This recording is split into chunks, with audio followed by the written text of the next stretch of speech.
Hey there, thanks for tuning in to DuckBricks. I'm Chris, and welcome to my LEGO collection. With over 9,585 sets, plus over 19,000 minifigs and counting, this is one of the largest LEGO collections in the world. And today, we're going to be going in-depth into everything in my collection. Every minifigure, every set, every theme, all of the rare and unique items that make it special. Welcome to a grand tour of the DuckBricks Vault. But before we get started, I do want to answer a couple of questions. First of all, one of the most common questions is, how can I afford all of this? Well, I've actually put out a separate video explaining all of that in detail if you're curious to learn more about me. But long story short, I work a ton of jobs at startups and tech, and I'm really lucky to have been able to amass a collection like this, which one day, I hope, will be able to be turned into a museum. That's right, my eventual goal for this collection is to open up some sort of LEGO museum where everybody from around the world can come and enjoy, whether virtually or in person, and get a chance to see all of this LEGO firsthand. But now, without further ado, I think it's time to jump right into the full tour, so let's take it from the top.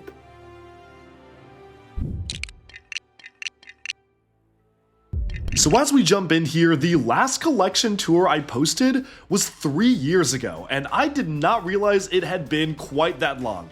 And boy, has the collection changed quite a lot since that video, and I figured this was pretty much the perfect time for an update. I also just want to take this time to say thank you so much to everybody who has been supporting the channel since its inception all the way to today. Our channel has grown a ton in those past years, and it was really cool just going back in time, kind of rewatching parts of that old tour and just seeing just how much has changed and how far I've come since then.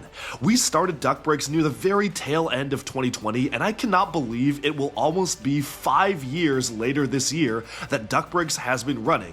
And I just have all of you, the viewers, to thank for all your support, everybody's continued excitement over the videos I put out, the wild LEGO hunting trips I go on, the completely random side tangents of talking about my startups or my personal life and how it was like being on the LEGO Masters TV show. It has been a truly incredible past 4.5 years of DuckBricks, and here's to many more. But as we get into the tour, I wanted to address some frequently asked questions that popped up in my original tour video so we can get those out of the way before we jump in. And one last note, this video tour is filmed between the hours of 3 to 6 a.m. on the night of my great move to New York. I am no longer living in this collection, but I wanted to film a big tour before I moved. So things get a little goofy and a little silly near the end, but I wanted to just have this be an entertaining and fun time as we go through my collection, so I hope that you can get some enjoyment out of it. And so I mined the comment section of that 3-year-old video, figured out what the most frequently asked and most upvoted questions were, and we'll answer them right now in rapid fire. Question number 1 is, how do I deal with dust? Honestly, I am really lucky because for whatever reason, I don't really have dust settle on my LEGO sets. Either it's because there are really no exposed windows and the vents are all pretty much covered up, but for whatever reason, dust does not collect on my sets, so I don't really have to ever deal with it. Question 2, if you're looking for a specific set or theme, this video was filmed in March of 2025, which means that if you're looking for something that was released recently, if you're watching this video much later on in the future, it probably just means I haven't actually gotten it yet because it doesn't exist yet. Question number 3, how do I hang sets from the ceiling, how do I mount minifigs to the walls, and how do I mount LEGO sets to the walls? I've actually made tutorials for all of those, and I've linked those in the description below. Question 4 is, do I glue my LEGO sets?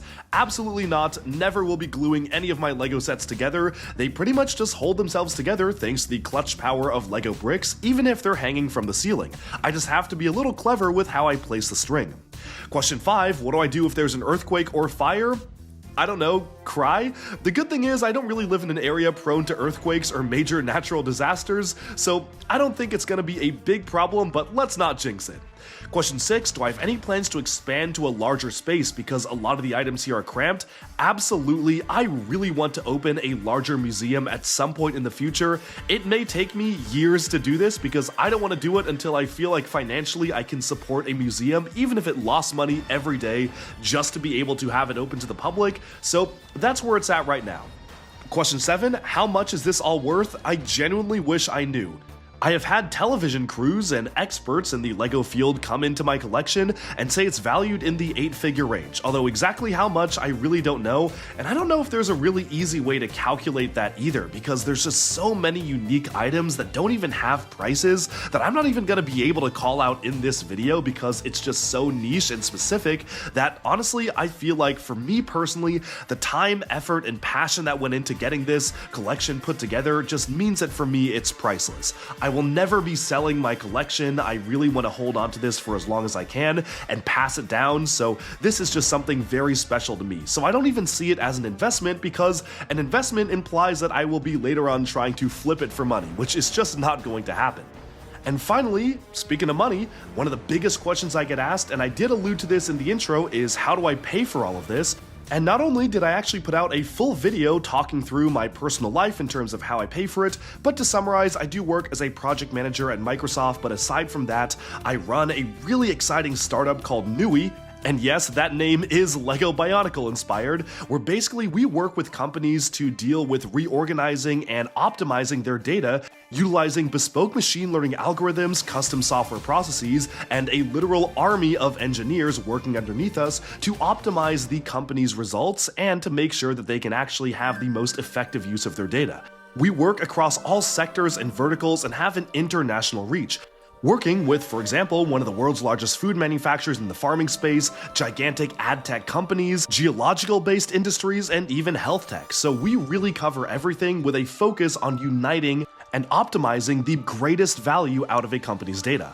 I love talking about my startup, and it is absolutely a big part of my life, and I definitely want to talk about it more. So if you want to learn more, definitely let me know in the comments, and I'd love to put out more videos about the startup life because it's a completely different sector to the LEGO world, but it is just as big and important to my life as LEGO. It's just not something I often talk about here on the DuckBricks YouTube channel, but I would love to talk about stuff like that more, because for me, the two are very linked. I actually did a TEDx talk where I explained about how my passion for LEGO and creativity and using the building blocks around me in the world to solve some of the biggest problems directly led to my passion for entrepreneurship. So for me, I feel like those two things are directly correlated. But now, without further ado, let's jump on in to the tour. Okay, let's take it from the top. This is the entryway to my collection, the portal in which you will see all of these LEGO treasures, and so because of that, I've decided to place some of the most special and meaningful items to me personally up here at the top. They aren't necessarily the rarest items in my collection, although some of them are, but usually these pertain to something that's really special to me or a fond memory. So going up here, we have a mosaic that I made of my face. As you can see, I'm very, very humble, as well as our YouTube plaque for passing 100,000 subscribers, which of course I had to put up here to my collection.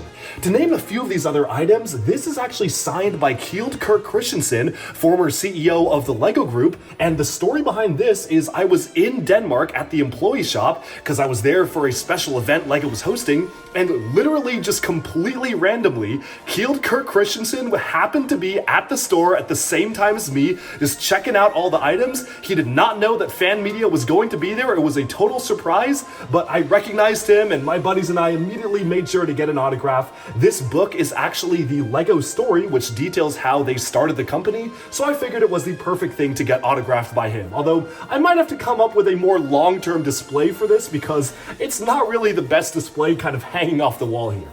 Moving over to some of these other items, I was a creative content guest at the LEGO house in Billund, Denmark, so I put my badge there. I thought that was super special, and I'm also a big fan of the LEGO Bionicle theme, one of LEGO's original in-depth story-based themes, and I actually got a chance to meet the co-creator of LEGO Bionicle, as well as LEGO Star Wars, Aquazone, Minecraft, and so many other themes, but mainly Bionicle, and I got him to sign some really cool LEGO Bionicle items, like this original LEGO Bionicle story document, which actually has nothing to do with the story, but actually talks about how the Bionicle story revolutionized LEGO financially in the year 2001. I also got him to sign an icon of the Bionicle theme, the Kanohi How there. And over here, we actually have a signed postcard showcasing the Millennium Falcon Lego set. That was the first time we ever got one in the year 2000. And of course, this was also spearheaded by Christian Faber, who did Lego Star Wars. Alongside it are prototype canisters from his collection, as well as actual prototypes, also given to Christian Faber as part of test models during the development of Lego Bionicle, which he was kind enough to basically donate to my collection here. And you can see that these are prototyped because the pieces aren't quite finalized. You can see they were using a special type of rapid 3D developing for the parts, and there are special codes on the front of the masks that aren't present on any other Bionicle mask, which is super neat. Moving on to the next items here, I also got a chance to meet somebody who I was really looking forward to meet for a long time, and that was Tommy Andreasen, who spearheaded Lego themes like Ninjago, Nexo Knights, and Chima, and is well known for basically running the story of Ninjago all the way up until Crystallized. Of course, I had to get some of his artwork autographed right here. This postcard here actually is also an exclusive postcard, which you can only get at the Lego Employee Campus in Denmark, alongside this Bionicle one showing one of Christian Faber's early sketches. Right above that is a Bionicle comic autographed by Greg Farsty, the story writer for Bionicle, which is super cool. Haven't met him in person yet, but a good friend of mine gifted me this for my birthday, and it was one of the coolest things ever because they had actually met him in person.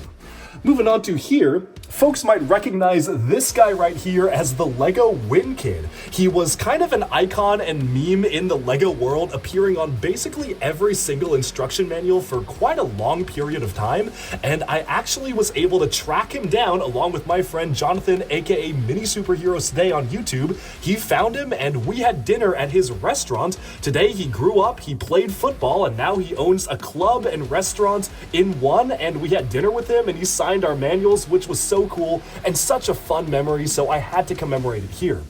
One thing that you might not know is that I competed and won Lego Masters Season 4. And so because of that, I have this special Lego Masters Season 4 kind of medallion here. This is not an official Lego item, but a tradition that all of the cast members of Lego Masters do is that they make medallions for each other at the end of each season. So we carried on that tradition, and of course I had to mount it to my wall. Also above me, I have some Lego Masters paraphernalia. These 3 minifigures are actually exclusive to San Diego Comic-Con, and they're especially unique because these were actually given away by me at the Lego booth at Comic-Con 2024, which I was a special guest at. I was able to do a panel there, and I actually did a signing where I gave away those minifigs, so of course I had to keep a copy of one of them for myself.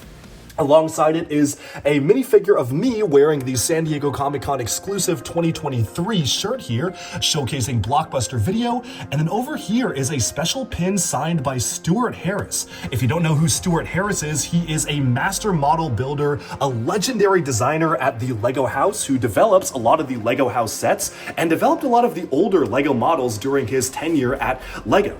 Moving on from that, we've got all sorts of other stuff. Up here are some really special items. This is the Lego Pharrell Williams Over the Moon set, signed by Pharrell himself. I was actually invited to the worldwide premiere of the Pharrell Williams movie, both in Canada as well as in New York, and we even saw an early screening in Denmark, so I saw it early like 3 times.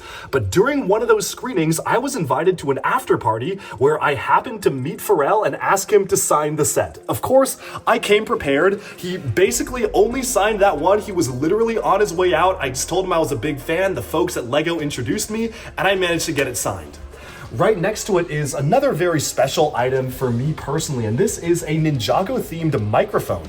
So the story behind that is that Lego actually paid me and a few other content creators to do live reactions to clips of Ninjago Dragons Rising Season 2.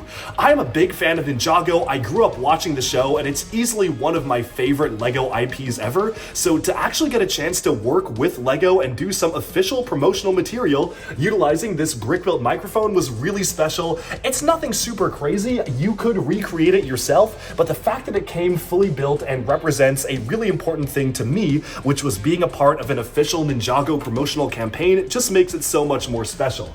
And these cards up here also went along with it, and they packaged those with the microphone as an exclusive little gift for me. Moving on from that, we have just a few more items here. This is a very, very special item here because this has been signed by Lego designer Boone, who you might know from Lego Masters Season 1, as well as Samuel Johnson, a veteran, legendary Lego designer, and this was a brick separator that they signed during the development of my exclusive Lego set, where I actually was invited as part of my prize for winning Lego Masters Season 4 to go to Denmark and work with these two designers to develop our Lego set, and right above it are actually prototype pieces from my set. These are really special elements that are printed in the final set, but here you can see they're actually stickers on here. So I had to include it here. This tile was in the new orange color, which was actually unreleased at that time and unrevealed. So I saw it for the first time when we were putting together my set, and I had to grab a couple of these special items to add to my collection for the memories.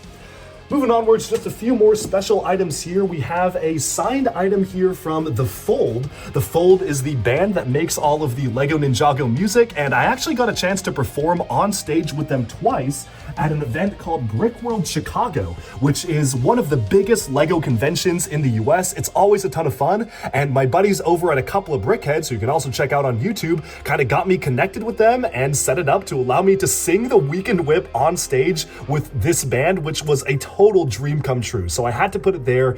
Here's some other Ninjago items signed by Tommy A. And then this item right here is really special. And I have this here because not only is it one of the rarest Lego items I own, but I feel like it also reminds me a lot of why I love the Lego community. So what's the story behind this? This is an exclusive item that was only given away to employees working on the Lego Friends team in 2022 to celebrate the anniversary of Lego Friends. Two of them, only two, were given away to members of Lego Fan Media, which I'm a part of, at Fan Media Days in September of 2023. But here's the kicker.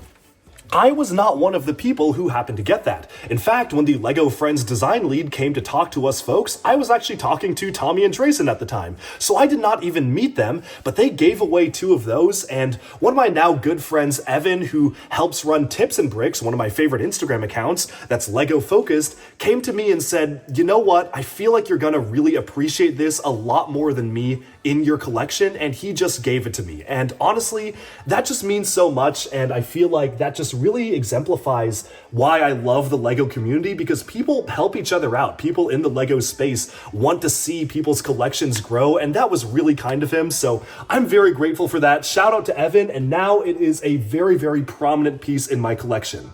But we can't talk about prominent collection pieces without mentioning some other really special items I have over on this side of the wall here. That, of course, is Mr. Gold. If you don't know the story behind Mr. Gold, he was an exclusive chase figure for the Lego Collectible Minifigures Series 10, where he was chrome gold. You basically had to open up a ton of packs to find him, and unfortunately, back in 2013 when he came out, I opened a lot of packs and I never found Mr. Gold, meaning I had to buy mine on the aftermarket for quite a lot of money. But thankfully, he is now here with his own special golden themed display area, as Mr. Gold should have.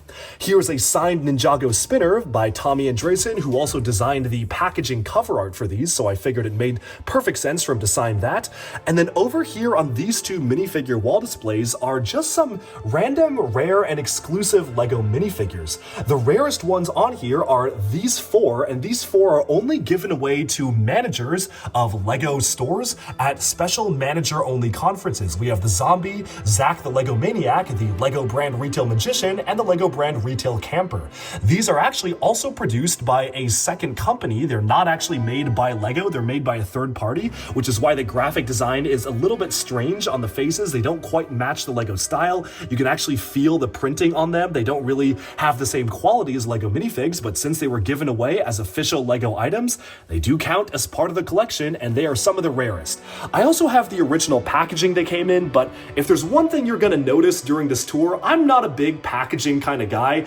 I like it for what it is, but I feel like Lego is made to be played with, and Lego is made to be opened up and played around with, so I've basically removed everything from the packaging. Maybe if there's just a really, really special item and I already own it loose, I'm gonna keep it sealed, but otherwise, I like to display my Lego out of the packaging. So I know this might be a hot take. I know a lot of people are probably commenting right now, why on earth did you open the packaging for those? Why didn't you leave it sealed? And to that I say, you know what? I got a lot of fun playing with these figures. I got a lot of fun out of them, and I feel like that's what Lego is all about. So that's how I display my stuff, and that's also why you'll see throughout this tour, you're not gonna really see any boxes because I throw away all of my Lego boxes aside from a few special ones.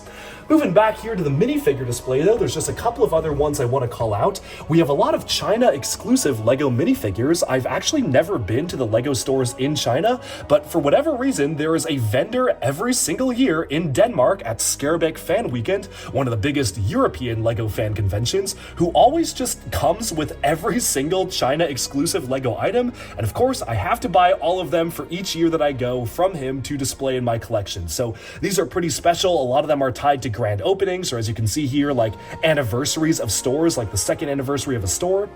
We also have some items here that are only given away at the Lego Idea House, which is a private museum that you can only access by invite. I've been lucky enough to have had the chance to tour it twice thanks to my work with Lego, but both times I actually never managed to get one of these minifigs because they kind of were changing the policies. They were cutting back on how many minifigs they gave out, but also the reason why I have both of these is a buddy of mine managed to go on the tour and basically begged them to give him a couple so he could give me one, and they obliged. So I have the older version and the newer version thanks to my friend Jonathan, who really came through because I can't believe I've been here twice and didn't actually get it from my 2 special visits. Moving on to here, these are some Lego employee business card minifigures, and I have a few more, but I really wanted to highlight some people who have been really influential in my life and my work with Lego. Rob May was one of the producers on Lego Masters, and he was really helpful in just getting me set up in Denmark, as well as a lot of these other folks just I work with Lego in some capacity, mostly to Lego Masters, but also tied to the Lego Ambassador Network. So all these people, I just want to give a big thank you to for making my journey with Lego so awesome, so I had to honor them here. And it's also pretty cool because Lego no longer does employee business card minifigures. They've changed some of their terms and conditions around how they produce minifigs, so these are kind of a dying breed. Moving on to here, we have some Lego World exclusive minifigs. This is a convention, I believe in Europe, somewhere in the Netherlands, where they actually host every year. It's kind of affiliated with Lego, which is why they're allowed to use the Lego branding. I've actually never attended Lego World myself, but I got all of these from Danish thrift stores, which is a pretty crazy thing to get. These are some special store opening minifigures, which I also did not go to the store openings of these stores in 2011, but I found these at a secondhand Lego shop called Bionicle in Germany. So, you always just find the strangest things in used Lego stores. This right here is actually a minifigure paperclip, which is interesting. They don't make those anymore, and you can tell it's based on a vintage minifig, so that's why it's kind of elevated off the stand there. The paperclip is literally glued to the back of the figure, and I have a Santa one too, but I figured the pirate one was cool. Now moving on to this right here, you may not recognize this as Lego, because as you can see, this is the size of a regular Lego brick, and this is the size of a Modulex brick. Modulex was a special offshoot brand of Lego released back in the early days when Lego was experimenting with the different types of bricks they were making, and essentially it was just a smaller scale of building. There's a lot of really strange parts here, and I could do a whole video talking about the history of Modulex, but for now, we're just gonna have to showcase this little display and keep on moving because we're already 15 minutes in and I haven't even taken a single step into the collection yet. So things are about to speed up. As far as this gigantic minifigure display goes, I'll actually be putting out a separate video going in depth into pretty much all the minifigs here, and also talking about how I set this up, because if this is your first time seeing one of my videos after a while, you might notice that the display here looks very different than it used to. And that's because I actually recently took down everything I had mounted on the walls, literally hours before filming this. I just finished redoing every display and putting them back up on the walls. So that's going to be a separate crazy video on its own, but for now, let's just go lightning round through the staircase here because we have a lot more to see set-wise in the collection. First off here, these are actually not minifigures, but this is a almost 100% complete collection of Lego Bionicle masks. When I say almost 100% complete, I am of course referring to the most expensive LEGO piece ever, the solid gold Kanohi How, which has since eluded me. I've had the chance to have it in my hands, the power of the sun in the palm of my hands, but sadly, I'll have to wait another day to be able to add it to my collection. But there are some really special and rare things other than that mask, as well as the Platinum Evoke, which I want to showcase here. These three masks are some of the most mysterious masks in the Bionicle community. As far as we can tell, they are Q parts, or what LEGO refers to internally. They're prototypes, basically, where these never appeared in official sets in these colors, but somehow they made it out into the wild. Just today, after I was filming this video, I noticed that there was an image that surfaced recently of these two masks being given away with a box of crayons somewhere in Norway. How limited that distribution was, we really don't know, but somehow they've made their way to the public, and I managed to snap up a few of them. There are some more prototype masks along this same batch that I don't own. I think it's going to be kind of impossible to own them all, but I'm glad to have a few representations here. This right here actually is a medium blue trident. It originally was made in dark blue, or the regular blue color, but I actually found this in Christian Faber's private collection, and we know thanks to a leaked list of element codes from LEGO's development softwares that this was actually a planned color for the piece, but it was canceled. And one of the only ways to get it now is, well, if you know the creator of Bionicle and he happens to give you a bag full of Bionicle parts and says go crazy. So very, very thankful to Christian Faber for gifting me this, because it is one of the coolest items in my collection, and I don't think he even would have noticed that it was any different. Moving on to some of the stuff over here, we have some of the other rare masks. These are also early production runs. We have the trans yellow Kanohi Cow Cow and the trans light blue. These two masks here were actually supposed to be the masks used for Pohatu and Kopaka respectively, until they decided to change the color, going with neon orange for Pohatu and clear for Kopaka. But there was an early run where they decided to do yellow and light blue. These were showcased in an early display in Legoland Deutschland back in 2001, and some suspect that might be where some of these have come from. Moving on to some of the other rare masks here, of course, this is a full collection of the masks, so we can dive into those at some other time. You can see it's still a work in progress, like I haven't printed out all of the labels for these onto the pieces, but you know, it's a work in progress, we're getting there. Some other rare ones I want to call out, these two rows are all European. We call them misprints, but they were officially released in some mystery mask packs. They just never were supposed to be made in these colors, so they technically do count as like early production run misprints, which is why these are some of the rarest masks here. And then one of the really rare ones here that is actually worth a few $1,000s is this piece, because this is the pearl gold Kanohi Evoke, aka the Mask of Light. You'll notice how it differs to the flat dark gold version, the official one. And the story behind this is this was actually made for a prototype toothbrush. That's right, Bionicle released a line of Colgate toothbrushes. They did one for Tahu Nuva, I believe Onua Nuva and Gali Nuva, and they were gonna do one for Taka Nuva, but they never made it. So this was one of the prototypes for when they were trying to actually make Bionicle toothbrushes. And that was in the time when LEGO was actually switching over their gold color from flat dark gold over to pearl gold, and that's why that was made. So it's a really special item, and that's not the only time you'll hear of a very rare item having this gold color swap. Moving on to the rest of the items here, we have some really special ones. These are the silver powerless Kanohi Nuva. They'll run you around like $300 to $500 a piece for these ones, except for the Miru, which came in a bulk bin of parts that they were selling, because otherwise they were kind of these special things that you could find in mystery mask packs, almost similar to Mr. Gold nowadays.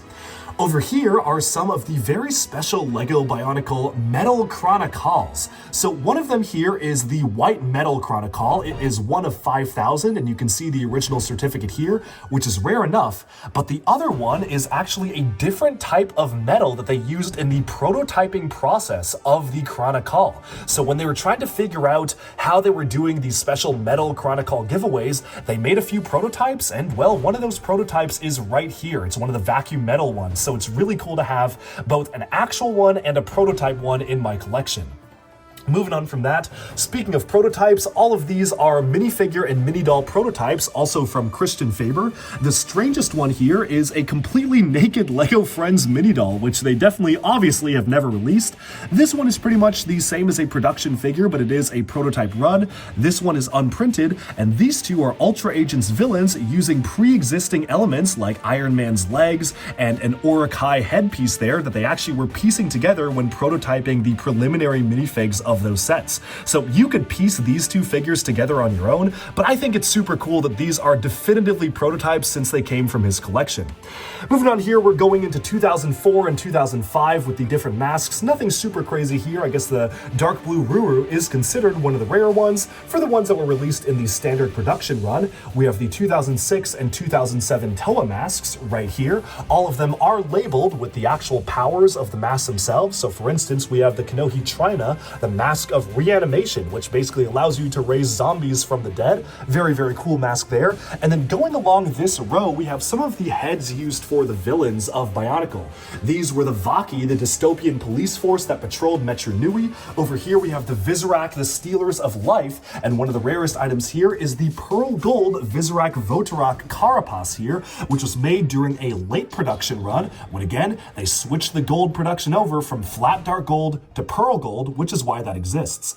Moving on, we still have a few more of those Bionicle masks and helmets, mostly from the Titans and other large-scale characters from 06 and 07, and we're going to skip these guys right now and just kind of continue on the topic of the Bionicle masks, because down here we have the rest of the masks. They are all right here, so calling out some really special ones. The Pearl Gold Krakan is maybe around $1,000 nowadays, and again, that is just a late production run, going from flat dark gold to pearl dark gold when they switched it over from 2005 to 2006. So when they were making some late batches of those sets that came out in 05 and 06, they changed the color. These two items right here are also prototypes in trans yellow and trans red. They are shadow leeches, which previously only came in like the trans blue colors, so that is pretty cool. Of course, we have the Kanohi Ignika, the Mask of Life, and some would say one of the most iconic Bionicle masks ever, and this one's even been signed by Christian Faber, so I had to include it on my wall. As far as the rest go, these are all pretty much the standard masks you get in sets. The golden Ernak spine is pretty rare, but nothing super crazy going on here. And then we get to Bionicle Generation 2, which came out in 2015 and 2016.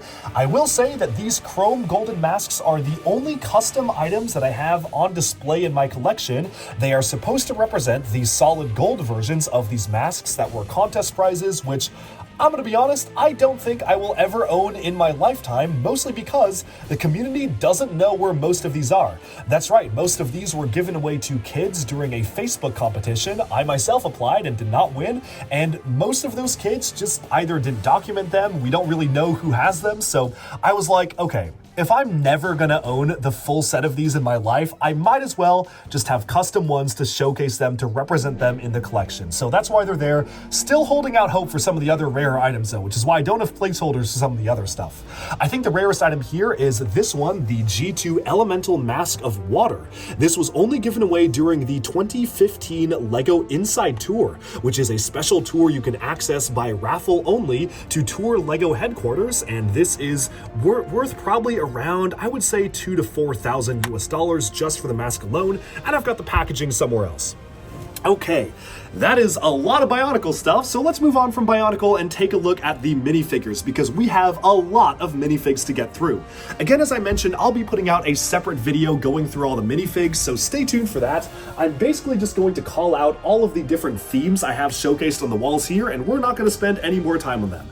Over here is every single LEGO Castle minifigure. There are spaces for the minifigures I'm currently missing. Hopefully those gaps will be filled very soon, but we start from all the way at the top here. We have the minifigures from the original Yellow Castle, one of the most iconic LEGO castle sets ever, and then we go all the way down to this more general section here, and here we even have some prototype LEGO Ghost elements, specifically in trans clear, black, and red, which never came in any LEGO sets, but I got from DuckBricks brick in Germany, which is super cool. I also got from Barterbrick this collection of marbled bricks up here. This is a really cool collection because these are basically early production tests of Lego bricks made at factories when they were trying out different colors. I really like this one. I call it the lava brick because it's like black, red, and yellow and orange. It's super cool. That's probably my favorite here.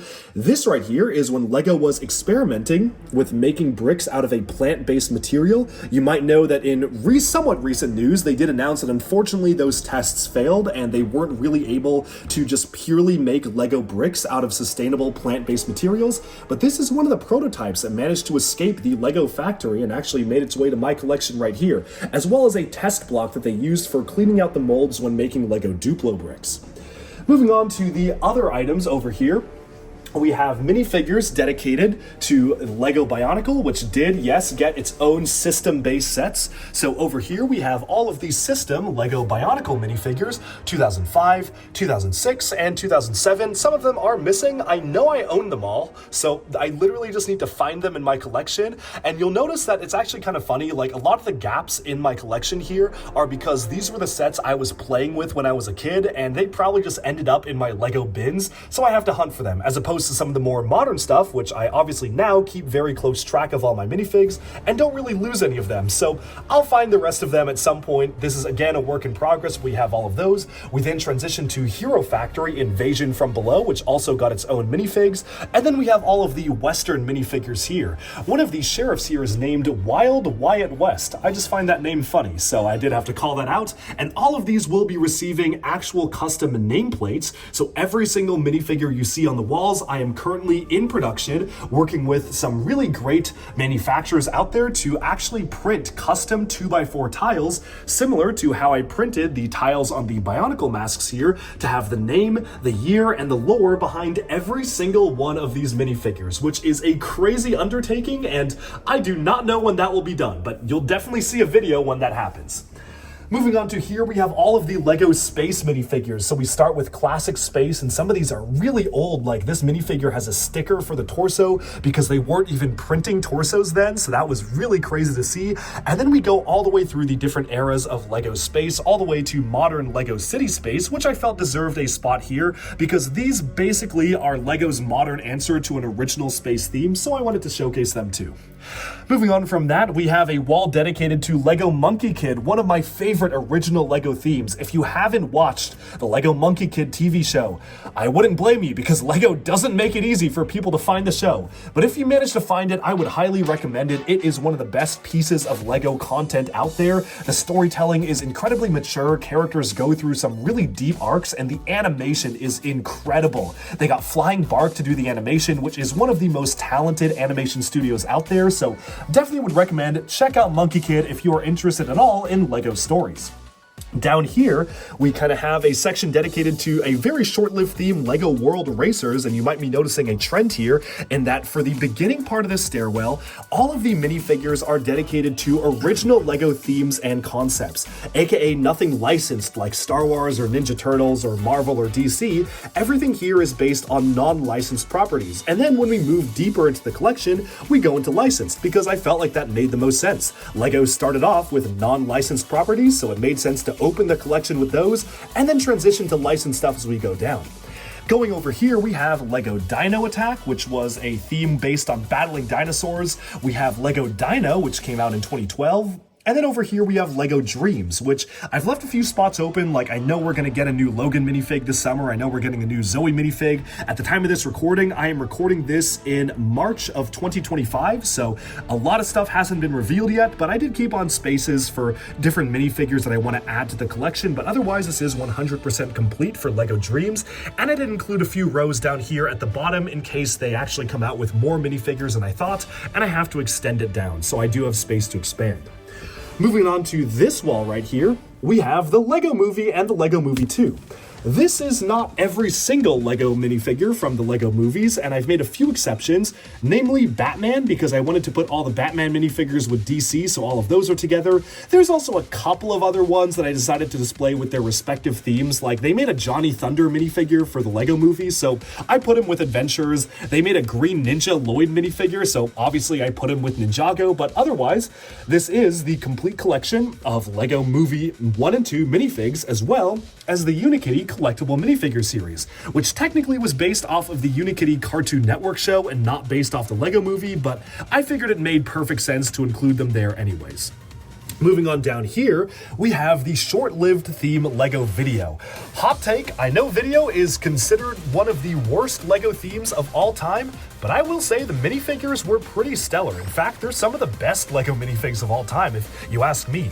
I really love this alien in particular with a transparent opalescent speckle green pieces right here, and then down here we actually have some prototypes of unreleased LEGO Video minifigures. They were going to do dinosaurs, and then they had a Vikings one as well as a witch.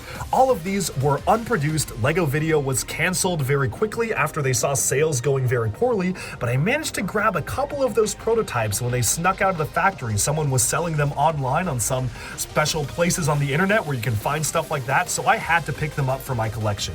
Hopefully, I'll be able to get a few more because I know there are a few other items out there. Down here, we have one of my favorite LEGO themes of all time. This is LEGO Exoforce. It was LEGO's foray into the world of anime, coming up with their own custom sort of anime world, where these mecha pilots were battling the Mecha One and his evil army of robots, and you have the full collection of LEGO Exoforce minifigures right here. We've seen a lot of references to LEGO Exoforce over the years. Most recently, we actually got an Exoforce mech in a LEGO City roller coaster set in 2024, so hopefully we'll keep on seeing more references to this really cool LEGO theme. Going all the way up to the top here, we're kind of starting down on this row here, we have some action and adventure based themes. Up at the top we have LEGO Rock Raiders. Rock Raiders was the very first underground based LEGO theme. The rarest minifig there is the Chief, who is super expensive. He only came in a special promotional minifigure package that was kind of released alongside the LEGO Rock Raiders game, so that is super cool to have Chief all the way up there.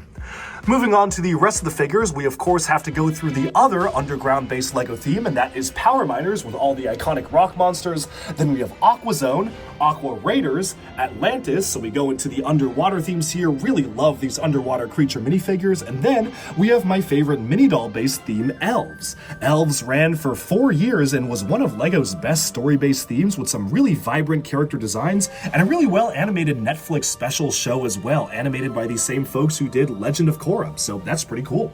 Of course, I had to display the little baby elves dragons alongside the figures as well because those are just so adorable and so cute to collect. Moving onwards, before we get into the elephant in the room here, which is most of this side of the wall, let's take a quick look at some of these other themes. We have the Super Agent LEGO themes, so we have LEGO Agents right here, so that was in 2008. We have LEGO Alpha Team over here, which was the original team of LEGO Super Spies, and then directly above them we have Ultra Agents, so a lot of great villain minifigures there, and right above that we have LEGO Adventures and Pharaoh's Quest, with the iconic Johnny Thunder, who you can barely see at the top of the screen right there. We've gotten a lot of iterations of Johnny Thunder, and of course I factored in all the ones we got from the collectible minifigure series and LEGO City and all of that as well, because we've gotten a lot of him over the years.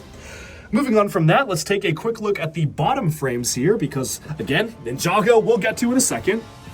Right here we have LEGO Monster Fighters, and I kind of have all the spooky based themes here. So we have Monster Fighters, and then Hidden Side starting here, which was based around an app-based play to fight off ghosts. LEGO Hidden Side has lots of really interesting ghost and creature designs. And then finally I included some of the minifigures from the LEGO Haunted House set, which is technically part of like the Icons Fairground collection, but I figured it was spooky enough to kind of coincide with the LEGO Hidden Side and Monster Fighters area.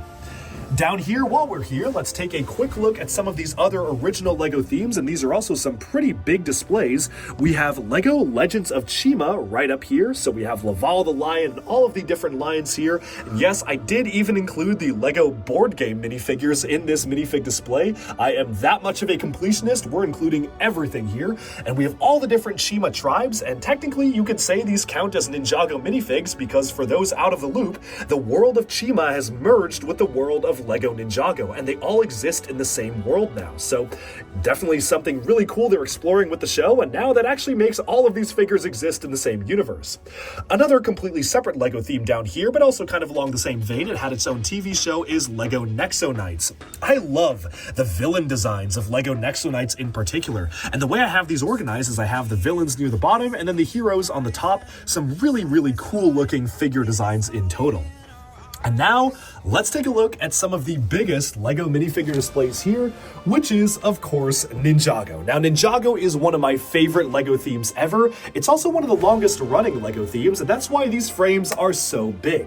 We have the original Ninja right here, so Kai, Jay, Zane, Cole, and Nia way down at the bottom, and then we have spaces dedicated to all the side characters like Wu, Garmadon, all the elemental masters, some of the new characters as well like Aaron and Sora, plus all the civilians down here. I think the most special item here is the San Diego Comic-Con exclusive version of Ryu, which is probably the rarest Ninjago minifig yet, and one minifigure I am still missing is the Master Wu from the Magic of Play, which was a LEGO Designer Summon exclusive item. It was Master Wu dressed up as Magisto the Wizard from LEGO Castle. I don't have him yet, but I am in contact with somebody who will be giving me a copy of this set in about 8 months from now when I visit Denmark. So I am very excited to add that to my collection. It will be coming, but I figured, you know what? Why delay the collection tour for one minifig? I'll do a video on it when it comes. Moving on to this side of the wall, we have all of the Ninjago villains. So these are all the different villainous factions, going from the latest, Forbidden 5 down here.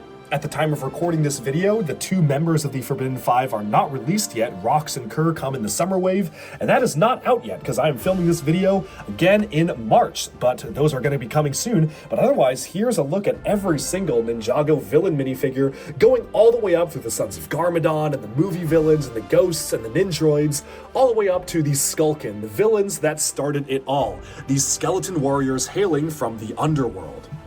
Moving on from that, we have a few more sections up here, and these are actually kind of related to other themes. Up here is a complete Krana collection. These are the brains behind the Borok, so this is every single Krana that you can find in the Borok, and I have printed tiles on the way explaining the names and powers of all of these, because yes, each of them has a separate unique name and a unique power, so all of these are very deep in Ninjago and Bionicle lore.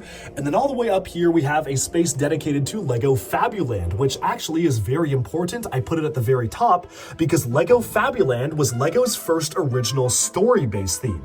Whereas other evergreen themes like LEGO Space, Castle, and Pirates didn't quite have stories to tell of their own and mostly let kids come up with their own stories, LEGO Fabuland was the very first LEGO IP to actually have a TV show, Edward and Friends, which was the first LEGO TV show ever. Because of its prominence and how it inspired so many more years of LEGO storytelling, it had to be at the very top of this collection. Before we go all the way down here, let's take a quick look at some of these brick-built dragons above me. I wanted to hang all of the non-Ninjago brick-built dragons up here because they're really cool, like the ones from LEGO Vikings. This one right here, I think we've kind of bashed our heads in with him while walking down and filming this video, but he kind of should be flying towards you looking at the camera. We might have to change around the way the string works here because usually he's flying there. There we go. Just looking straight at you, belching fire. We have all the other LEGO Vikings dragons. Of course, you have the classic LEGO dragon flying alongside them. But then here you have some of the other actual brick-built dragons. We've got the Harry Potter dragons, many different versions of the LEGO Minecraft Ender Dragon. We have the really amazing LEGO Creator 3-in-1 dragon, one of the best dragons they've ever done. The Dungeons and Dragons creature there. And then even some of the creatures from Avatar, which aren't really dragons, but you know what? They're close enough. Moving on to here though, we have all of these special molded dragons, or at least a lot of them. You've got some dragons here like the LEGO Fantasy Era 2008 Castle Dragons, so you've got, of course, the evil one attacking the good one there, that's why he's kind of swerving over. You've got the Hungarian Horntail, the original version from Harry Potter, and the new version, as well as some of the other Harry Potter creatures, and of course I had to hang a lot of these classic LEGO dragons from string as well, because these molded dragons are so much fun, and definitely an icon of LEGO. And leading the pack is Smaug, one of my favorite LEGO animals ever. Moving on from that, right up above me there, it's really easy to miss, but that is the LEGO X-Men Jet, and it's signed by the voice of Wolverine, Cal Dodd, who I met at Comic-Con in 2024, so he of course had to sign the X-Men Jet there, which is from X-Men 97, and speaking of signed items, we have Jedi Bob's Starfighter from LEGO Star Wars Rebuild the Galaxy, signed by the entire cast. Bobby Moynihan, as well as the showrunners and writers. This has been decked out with signatures, and I'm really happy to have added it to my collection. Okay, moving on from that, I think we've summed up all the minifigures here, so let's move on here. This is a quick look at all the Lord of the Rings minifigures and Hobbit figures, some of the best minifigures they put out, and one of my favorite IPs as well. I love the Lord of the Rings movies. I have watched the extended editions maybe like 6 or 7 times now, so love these movies, love the world, and here's all the minifigs, and then I think it's time to talk about LEGO Star Wars, and we have a lot here. Obviously, there are, I believe, the most minifigures in LEGO Star Wars compared to any other theme. Town might have it beat, but Star Wars is a lot. I think they're kind of neck and neck. And because of that, this required a lot of different frames and a lot of trying to figure out, how do I organize these figures? Where does it make sense to put them? So right here, we have a column of Jedi, and I've kind of gone in timeline order. So we have like the Old Republic Jedi, we have the High Republic Jedi, and then we have Yoda, who's kind of been around for a lot of it. All the different Yoda figures, yes, that is an official New York I Love Yoda, one of the rarest figs in my collection. Then we get to the prequels, so we've got Qui-Gon, Obi-Wan, lots of Obi-Wan actually. Obi-Wan ends here, which is crazy how many there's been.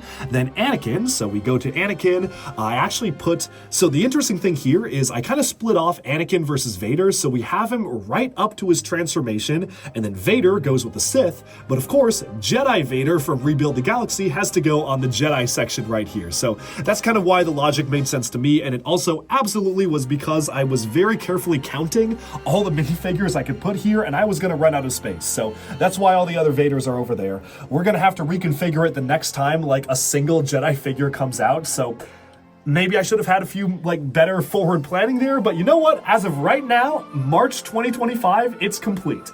Then we have Ahsoka, we have Mace Windu, all of these other Jedi here. Of course, we have the treacherous Pong Krell. I mean, does he even really belong with the Jedi, or should he be moved to the villain section? I really don't know. But of course, we have some other figures. We have a signed Jedi Bob, also signed by Bobby Moynihan, who voiced him in the special. We've got the black hair version of Kanan Jarrus, which is one of the rarest ones here. And then we go all the way down to Cal Kestis. I'm Cal Kestis. We've got Luke Skywalker. All of these are Luke, many, many rows of Luke. And then finally at the bottom, we have the different iterations of Rey down here. Okay. Moving on from those figures, also for LEGO Star Wars, right up at the very top, we have all of the villains. So you'll notice that at the top here, we have basically all of the Sith. So you can see some of the Old Republic Sith, the classics back there, and then we have all the different iterations of Palpatine. I know we're getting the Rise of Skywalker version in a book, so I've left a spot open for that one. We've got Darth Maul, Count Dooku, who of course is voiced by Christopher Lee, twice the pride, double the fall. And then we have Asajj Ventress, Grievous, and then we kind of get to the Confederacy of Independent Systems here, so we have all of the different battle droids. I'm missing a few specialized variants, so they're going to be added to the collection as soon as I get them. We have the super battle droids, all the different droids here, and then we have some of the Geonosians, and finally we get into the Empire sector. So we have Darth Vader. Chrome Vader is one of my favorites right here. Super cool to get that in chrome. And I actually realized this was very silly of me, but I realized that I was like, oh, I have so many identical Darth Vader minifigures. Why don't I just sell them all and only keep the unique ones? And then I realized that, oh, actually they all had different heads. So I did own all of the Darth Vaders that are missing at some point. I got rid of them because from the outside, they all look the same. And now I have to go through the task of buying them again. because they all have different heads. So I'm going to figure that out. They're all on my wish list, so I'm going to be filling a lot of the spots here pretty soon. But then we get to the Inquisitors over there, some of the other villains from the Disney Plus TV shows and kind of the Mandalorian era of shows, and then we get to the First Order, so Snoke, Kylo Ren, the Knights of Ren over here. LEGO still hasn't made a Ren minifigure, despite him appearing in the Halloween special for LEGO Star Wars, but, you know, maybe we'll get him one day. I guess he's more of an obscure comics-only character. And then we have some of the First Order officers over here. Onto this frame here is our wall of scum and villainy. That's right, these are the denizens of Tatooine. These are the bounty hunters. They're kind of the guys you don't want to cross with. Of course, you got the Rancor here, one of my favorite LEGO Big Figs of all time, the many iterations of Jabba the Hutt, and then you have some of the other iconic bounty hunters as we move along this section here. And Skeleton Crew, I couldn't really think of a place where it made sense to put them, so I kind of just included them here. I would never call Neil scum, though. Neil is good. Okay, moving on to the rest of the figures here, we have the Mandalorians. So this is the Mandalorian section. We've got all of the different Mandalorians up over here, including Cloud City Boba Fett, one of the rarest LEGO Star Wars minifigures ever. Moving alongside, we've got different iterations of Boba Fett, all the other Mandalorians, and of course, this then opens up to a much bigger display of all of the clone troopers and stormtroopers LEGO has ever made. Of course, we've got the Captain Rexes, we've got the Bad Batch over here, and one special thing I did is I wanted to display the Bad Batch with helmets on and helmets off, because some of them do have special hair pieces. So yes, I bought 2 copies of every Bad Batch figure just to be able to display them with helmets on and off. I really did like the show, so I really wanted to give them something a little bit more special. And you'll notice me doing that for some figures in the collection. I've made exceptions to the rule of just 1 per figure because I really like the way something looks. Moving on down here, we've got all the different pilots. So we get into the different pilots over here, and then we get to the First Order figures. So Captain Phasma and the First Order Stormtroopers. We go through all the First Order, then we have the Royal Guards here, the different iterations going up to the Praetorian Guards over here, and then we have some of these special officers. So these are some of the special figures here, like Tarkin. Of course, we have Yularen, Thrawn, we've got Krennic, and all of these other iconic LEGO Imperial officers. And then we move into some of the less iconic officers. I would never call Veers less iconic, though. He's truly one of the most iconic characters ever. But I'm talking about these guys. You know, we've got the pilots, we've got the captains, the commandants, all the different characters here and there. And then finally, we just have some other kind of random denizens, like civilian characters like the Jawas, the Ewoks as well, different aliens, like there's one of the Kaminoans, Lama Su over there. So, you know, this is kind of a place just to put some random figures. And then we have some allies and good guys. So we start with the prequels with Padme over here. We have Misa Jar Jar Binks. And then we have all sorts of other characters as we move on, especially Han Solo. And yes, we do have quite a lot of Han Solos. Okay, moving all the way down, one minifig I want to call out is the original Cloud City Lando. This is one of my favorite minifigures with such a beautiful cape design, and they actually made a modern version of him, or a modern remake, for the 20th anniversary, so it's really cool to see that. Finally, as we go into the rest of the figures here, this is just a lot of Rebels. So we have the cast of course, Rebels, the TV show, but then we have a lot of other standard Rebels going along here, the Rogue One figures, and then as we move on the way down, we have the Resistance figures down here. So all these minifigures for the Resistance, going all the way down to some spillover droids right there. And you know what section I did not talk about yet? That's right, the droids. So here we have a look at all of the different minifigure-based Star Wars droids. So I think the rarest one here has got to be the gold C-3PO. This is not solid gold, it's just actually plastic gold, but this was a special giveaway item that you could only find in certain anniversary sets all the way back in 2009. So that's super cool to see here. We've got one of my favorites, TC-14. I love it when LEGO does chrome figures, and I'm very sad they don't do those anymore because the chrome tends to scratch off, and LEGO felt like it didn't really fit their quality control standards, so they don't really do chrome stuff anymore outside of keychains and the Lord of the Rings ring, but it was cool to get it while it lasted. We've got every astromech here. Apparently I'm missing like one, which is crazy. I don't even know which one that is, but it's on my wanted list. Everything that's not on here is on my wish list, so we'll get to that at some point. And then we have all the little droids down here. Dio, of course, from Fallen Order, and of course, all the different Gonk droids. which I had to include in this collection. I chose not to display stuff like the Droidicas or the Buzz droids or some of the other stranger brick-built droids because I felt like it didn't really make sense to count them as minifigures.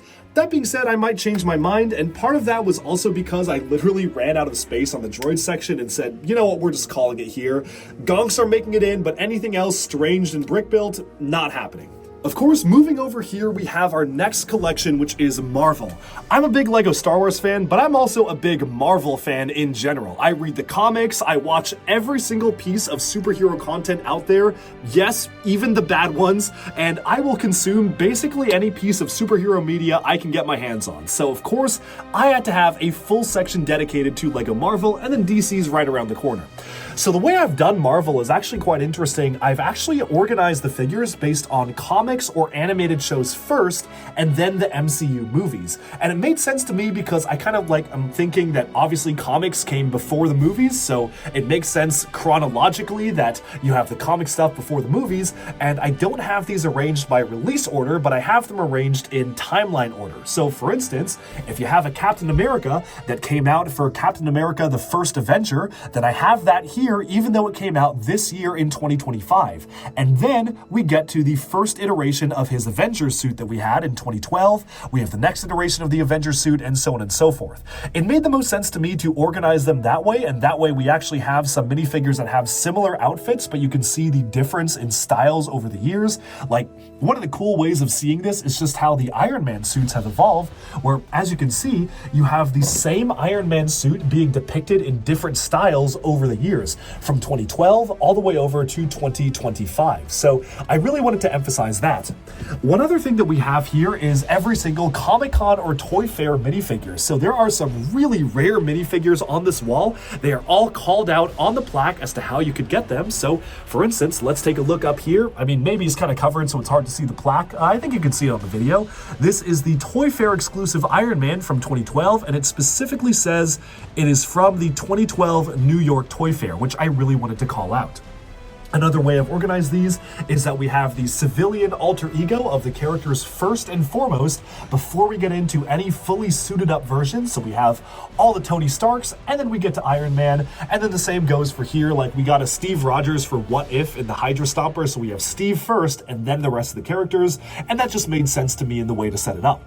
So calling out to some of my favorite minifigs here, this is going to be a classic. We've got the Giant Man Scott Lang over here from Captain America Civil War, and you might notice that I've not actually chosen to display the other large-scale brick-built figures alongside this character because I feel like those don't count as minifigs, whereas this is clearly an upscaled Lego minifig, so he totally belongs on the wall, and I hope Lego does more stuff like this.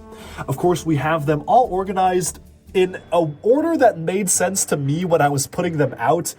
I might shuffle things around, we'll see. I always am changing the way this works, but I kind of have like the main characters and then the supporting cast of the movies with them. So we've got all the different Thors, and then we have the different characters from the Thor movies. So we have Valkyrie, we've got Korg, we've got Meek up next, so it just made sense to me to include like their supporting cast alongside them. And then the same goes for some of these other characters here, like Scarlet Witch has all of her iterations, but then next to her is Quicksilver and Agatha Harkness, because she came from WandaVision, of course. Now moving on, all the way down here, we start to go into the cosmic side of the MCU. So we've got the Guardians of the Galaxy right here, which is very nice to have them all displayed. And then finally, we have these Spider-Man minifigures. There's a lot of them. Yes, we do have the Andrew Garfield Spider-Man minifigure, one of the rarest Lego minifigs ever, at over $10,000 US to buy this single minifigure, who I have displayed next to the modern version. And I would absolutely say, just buy the modern version. Why would you spend the money for this if you're not me?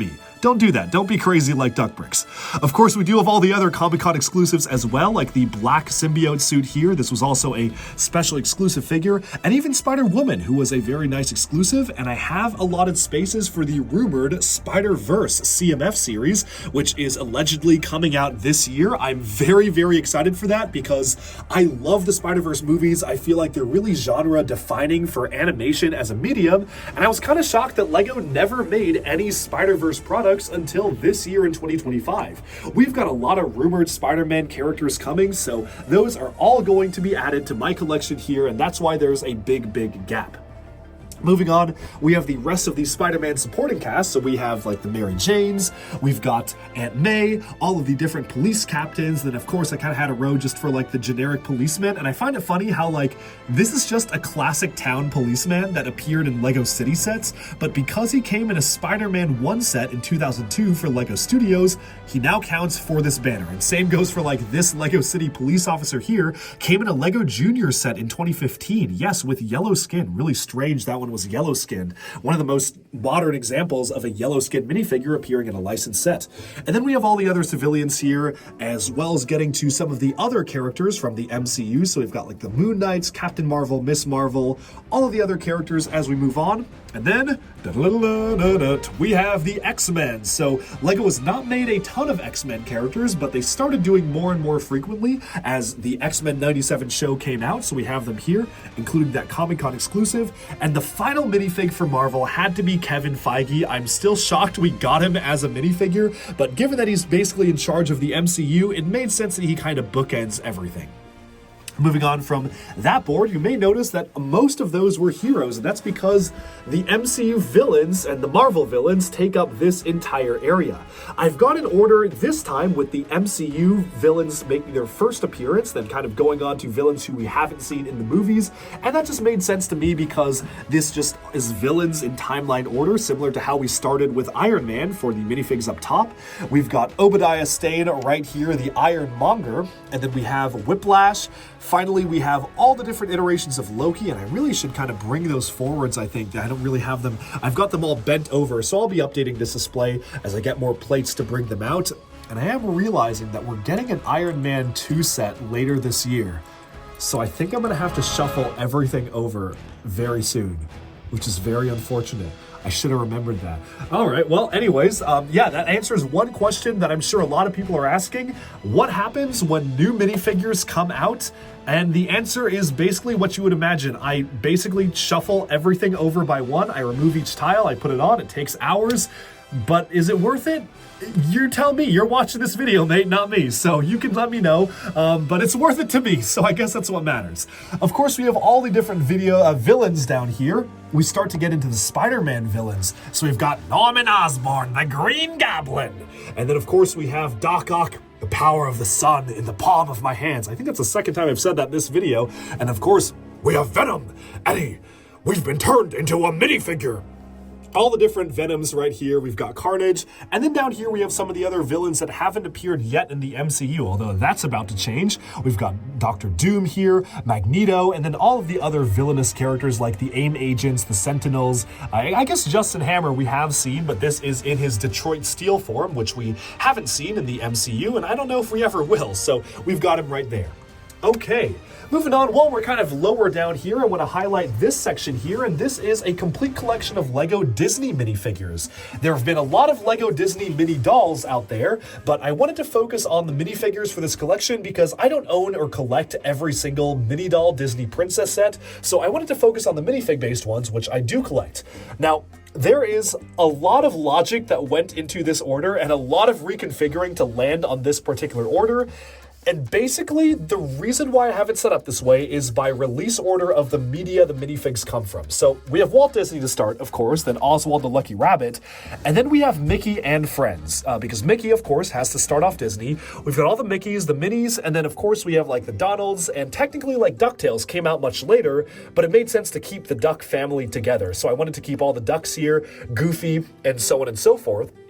And then down here, we start going into Disney's actual movies that were coming out. So the very first Disney animated movie that Lego's done products off of, other than like the Mickey stuff, Snow White and the Seven Dwarfs, all seven dwarves right here. And then we have Pinocchio, Bambi, and then we've got all of the other ones, and this is all literally by release. I think one of the crazy things here is, like, I had to look up the year that the Haunted Mansion ride opened at the Disney parks, and it opened between the years of when they released the 101 Dalmatians and the Robin Hood movies, so I put them in between those specifically because the ride, of which this minifigure comes with the Haunted Mansion set, opened in between the releases of those two movies. So I have paid very special attention to make sure the timeline here is correct, and of course, You've got like modern live action remakes next to the original classics, but it made sense to include the same characters next to each other, so that's why those are there. And also, I've only included the brick-built characters from sets that are based around minifigs. These are all from the latest Beauty and the Beast castle, which is why these iterations of the different denizens of the castle are here, but not some of the other versions of those characters we've gotten in the mini-doll versions of the Beauty and Beast castle. Of course, moving all the way down, Pixar is included here as well as Hocus Pocus, which is one of the only live-action movies represented on this list, but again, it's all by release order. These came out in June of the same year of Nightmare Before Christmas, which came out in October, so October or September, so that's why those are first and those are next. And then we get to Toy Story, and yes, I did have to include Lightyear here because Lightyear, obviously you have to have all the different versions of Buzz there, although I will say the Lightyear minifigs are actually pretty cool. So all of the Toy Story related minifigures are down here. A lot of them are missing, and I don't really know why. I assume they're just somewhere in my collection because I loved the Toy Story sets when I was growing up, so I just played with these guys all the time. A lot of them got lost. Jesse's missing an arm. Both Jessies are missing an arm. I will be replacing those and fixing this up very soon, but I just wanted to showcase this really quick before I move. And then finally, we have a spillover section. Lilo and Stitch spills over to this area right here, which is the final Disney wall, which is just wrapping up, going into some of the modern movies. And of course, there is extra space to expand because we will always continue to get more Disney stuff. So the latest one we got for the most recent movie was Encanto. We finally got a Bruno minifigure in the LEGO Ideas Magic of Disney set, and I'm sure we're going to be getting a lot more Disney stuff, so that's why we have space to expand. Okay. Moving on to this next section here, we have all of the collectible minifigures, and there is not much I have to say about this section because this is just every collectible minifig series. It includes the 2012 Olympic exclusive London Team GB minifigures here, so those can be found right there. And yes, I actually did get those in London in 2012. I specifically made a trip out to get those minifigs, as well as the German football team minifigures here. I didn't really have space for them anywhere else, so I also put the Sonic minifigures here, although my eventual goal for these figures is to do like a very, very small brick-built display right here, and then put the Sonic minifigures there, because I imagine we'll be getting some more, so stay tuned. It's just more expansion will always have to be done. Going up to the top here, we have a very nice picture frame gifted to me by one of my fellow competitors on LEGO Masters, showcasing how when I say LEGO, you say Masters, which was a slogan that we used to rally ourselves to get ready for filming, especially because we were filming basically every day, getting up at around 4:35 in the morning and finishing at 8 p.m. So that was our motivation for the day, was that slogan. Over here, we've got some other licenses. We've got D&D and LEGO Fortnite. Fortnite is here temporarily. I know we're going to be getting a ton more Fortnite minifigures this summer, so I've just kind of put them there temporarily until we get more and I know how many more minifigs we're getting. And then we have Pirates of the Caribbean here. I am a little worried because I know we are getting another Pirates of the Caribbean set later this year. The license is coming back. I'm sure it's going to include more than 5 minifigs, so I might have to shift this display around when that comes out because there is no more room for any more. Over here, we have another kind of random licenses display, and I actually really like this spread because I feel like it showcases the diversity of some of the licenses that LEGO does. We've got like the Muppets over here and Looney Tunes, and then we have Scooby-Doo, and then Doctor Who right here. We've got Dune, the movie, over here. I would love to see more Dune sets. I don't know if we're ever going to get more, so we've got Dune there.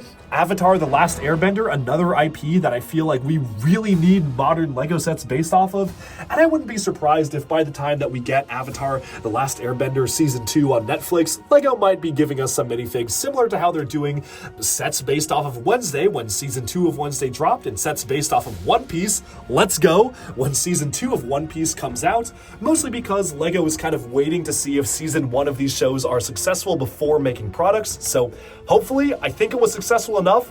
Fingers crossed that if you are watching this in the future, then you will be able to comment, yes, we did get more LEGO Avatar minifigs, and they were way better than the very poor previous attempt.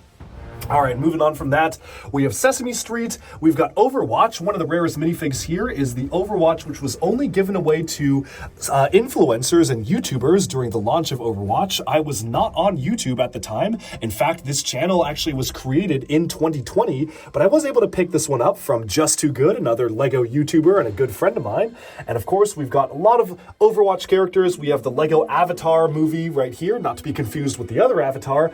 And then finally, we just have Lego Tron right here, and I hope with the new movie coming out, Lego might consider giving us some more Tron sets because I feel like that would be really cool as a Lego theme. Moving onwards, just backing up a little bit here, I do want to showcase one of my favorite Lego custom builds ever. This is a spaceship that I've done a special video on from designer Galactic Plastics. It's a custom mock, so I just built it from the instructions he provided on his YouTube channel, as well as just ordered all the pieces online. It's super cool, surprisingly sturdy for what it is.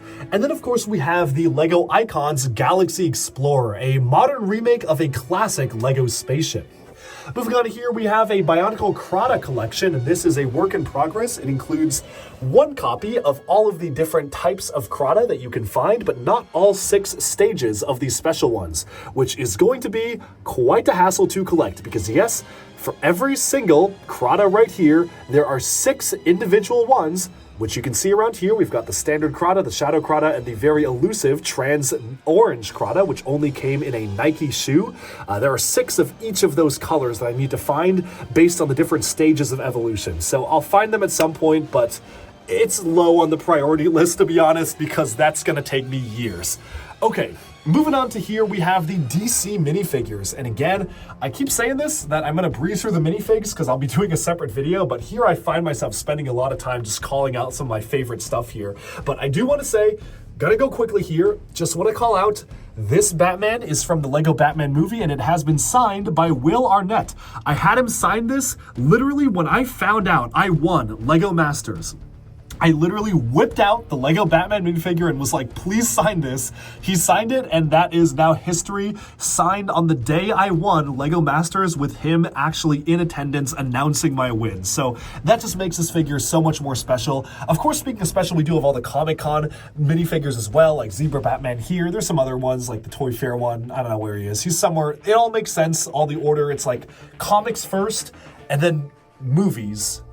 I think that's how I have this set up. Comics first and then movies? Yeah. So comics, movies, we've got like the original classic TV series, and we get the Keaton movies, and then we have the Dark Knight trilogy, and then we have the Snyder's trilogy, or not trilogy, the Snyder movies over here, and then we have the Pattinson ones over here, and then we've got the Lego Batman movie minifigures going alongside here.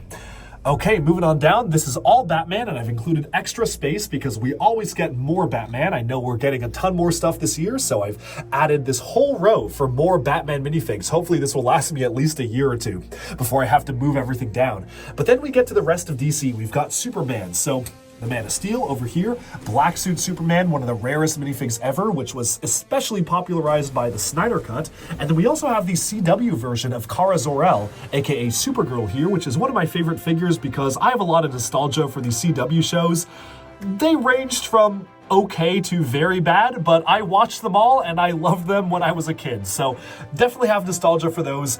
We go all the way down here. This is another one I want to call out. This is actually an unproduced minifigure. It is the Ezra Miller Flash character, so keep him away from Hawaii. But this was actually made for the Flash movie before Lego decided to cancel the Flash movie set. Somehow, copies of this minifigure escaped from the factory, and I do own most of it. I am missing the legs, though. The legs were printed. I know one other person in the world who owns the legs, and they definitely won't sell me their legs only. So I need to find someone who has the legs for sale, because as of right now, the minifig is technically incomplete, but there might only be like 3 or 4 people in the world who own it, so that is just a really special one I wanted to showcase here.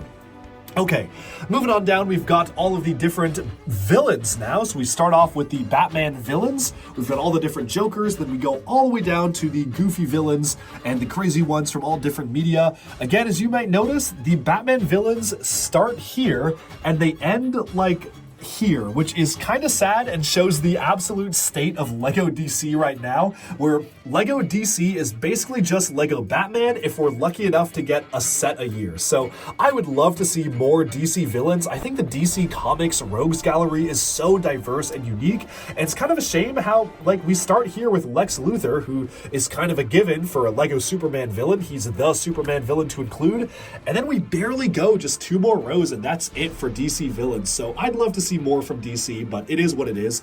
Underneath it, we have all the Lego Minecraft minifigures, including, yes, I am Steve. The Jack Black Steve right there. He is alongside all the other versions of Steve. And then we have all the other Minecraft characters down here. And I wanted to showcase all of the different Minecraft mobs. So here's a look at all of the Minecraft mobs. Of course, some are missing here and there. I didn't realize that, like, all of the Endermen have different colored blocks. So there's somewhere in my collection. I don't know. I can't find them right now. So that's why there's a lot of empty spaces for just the different colors of blocks they're holding. I'll find them at some point. But yeah, we've got all the different Minecraft characters here. And right here, I will admit, I don't really know how to display just these last spillover ones. I guess I'll make another frame that goes here. But right now I ran out of time, so they're kind of sitting on the staircase as spiders tend to do, lurking around right here until I come back to my collection and I actually find a nice home for them. So again, it's always a work in progress. There's just one more set of minifigs framed here before we actually move into the sets, and yeah, this is crazy. We're already a good way into the video, still haven't made it to the sets, but it is coming, and of course there are timestamps in the description, so if you want to just look at a certain type of set, just check those out and you can fast forward over to those. Lastly, right here, we have the Lego Harry Potter minifigures, and these are, of course, one of the largest collections of minifigures they've actually put out. The way that I've gotten these set up is in chronological timeline order, but also in release order. And what I mean by that is that, for instance, we start with Hermione here. We've got Hermione in her year 1 casual outfit, and then we have her in the unsorted outfit here and here. And then once she's sorted into Hogwarts, we have the sorted version with the actual Gryffindor logo here. And then we have the different versions until we get to the modern characters. So it's by year in chronological order, and then by release date in that particular type of figure, if that makes sense. Moving on down here, we have all of the different students of Harry Potter's world. Starting here, we have the professors. So we can go all the way down here. Nothing super crazy to call out. We've got the Order of the Phoenix down here. So we've got some of the different characters mostly on the good side here. Most of these are the good guys. And then we start with the villains on this side. So Tom Riddle, this is probably my favorite Harry Potter minifigure. It is Baby Voldemort, and that was from when he was reborn at the end of the Goblet of Fire. And I just think it is so funny. He just looks so grumpy, but it's just such a cute baby. So definitely one of my favorites there. And then we go on to the regular versions of Voldemort. And then we go down to some of the other characters. And finally, down here is just my spillover section for some licensed minifigs. We've got Horizon here. I started playing the games because of Lego, so definitely wanted to shout those out here. And then we have Stranger Things, including the Comic-Con exclusive Barb minifigure, because I just didn't really have another place to put them. So they're kind of just at the bottom there. I'll find another place at some point, but for now, they are going to live there. The final minifigure frames can be found right here and then up there. So here first, just super quick, all of the Teenage Mutant Ninja Turtle characters. This is every single minifigure, including the Comic-Con and Toy Fair exclusives, like the Shadow Leonardo right here, holding a Comic-Con skateboard, which is super, super cool to see that. It's a sticker, but it is really nice to see that Comic-Con print actually on that sticker itself, which is very, very cool. And then we have the half-revealed Krang over here, which is also a Comic-Con exclusive minifigure. Of course, we have a licensed spillover section, so we have the Legend of Zelda. Young Link is somewhere in my collection. I don't know where he went, so he's going to sit. It's going to be blank for now until I find him. But then over here, we have Wednesday. And of course, we have to end Wednesday with Thing right there, which has got to be one of the funniest Lego minifigure adjacent characters of all time. And yes, I will be having a special printed stand just for this figure. Okay, moving on from that, let's take a look at some of the other figures. And we have the final section just right up here. Okay, up here we have the Simpsons. Here is almost every single LEGO Simpsons minifigure. There are spaces left open for something that's rumored to be coming out later this year, so I'm very excited for that. I've left some spaces open. And then we have some other licenses like Wicked. I know we're getting Wicked for Good sets next year, I think, so, or maybe even later this year, so I definitely will have to expand it. And then we have Animal Crossing over here. Some of the Animal Crossing sets I actually still have in my backlog to build, so this isn't all of them, but it's most of them, and I'll be completing it very soon. Okay, and with that, we have finally summed up a quick look, and yes, I do consider that quick, at all of the minifigs. I'll be doing an in-depth multi-hour look at every single minifig as a separate video, so stay tuned for that behemoth. But now let's move into the main collection. Up here we have all of the different eras of LEGO spaceships hanging from the ceilings. I own every single LEGO spaceship, so we have them all hanging from the ceiling here. We've got all the different iterations of the Classic Space Galaxy Explorer adjacent models, including a couple of mocks here and there. Like, these are not my mocks, but other people's mocks that I've rebuilt because I thought they looked cool, like these two right here. We get into Futuron over here.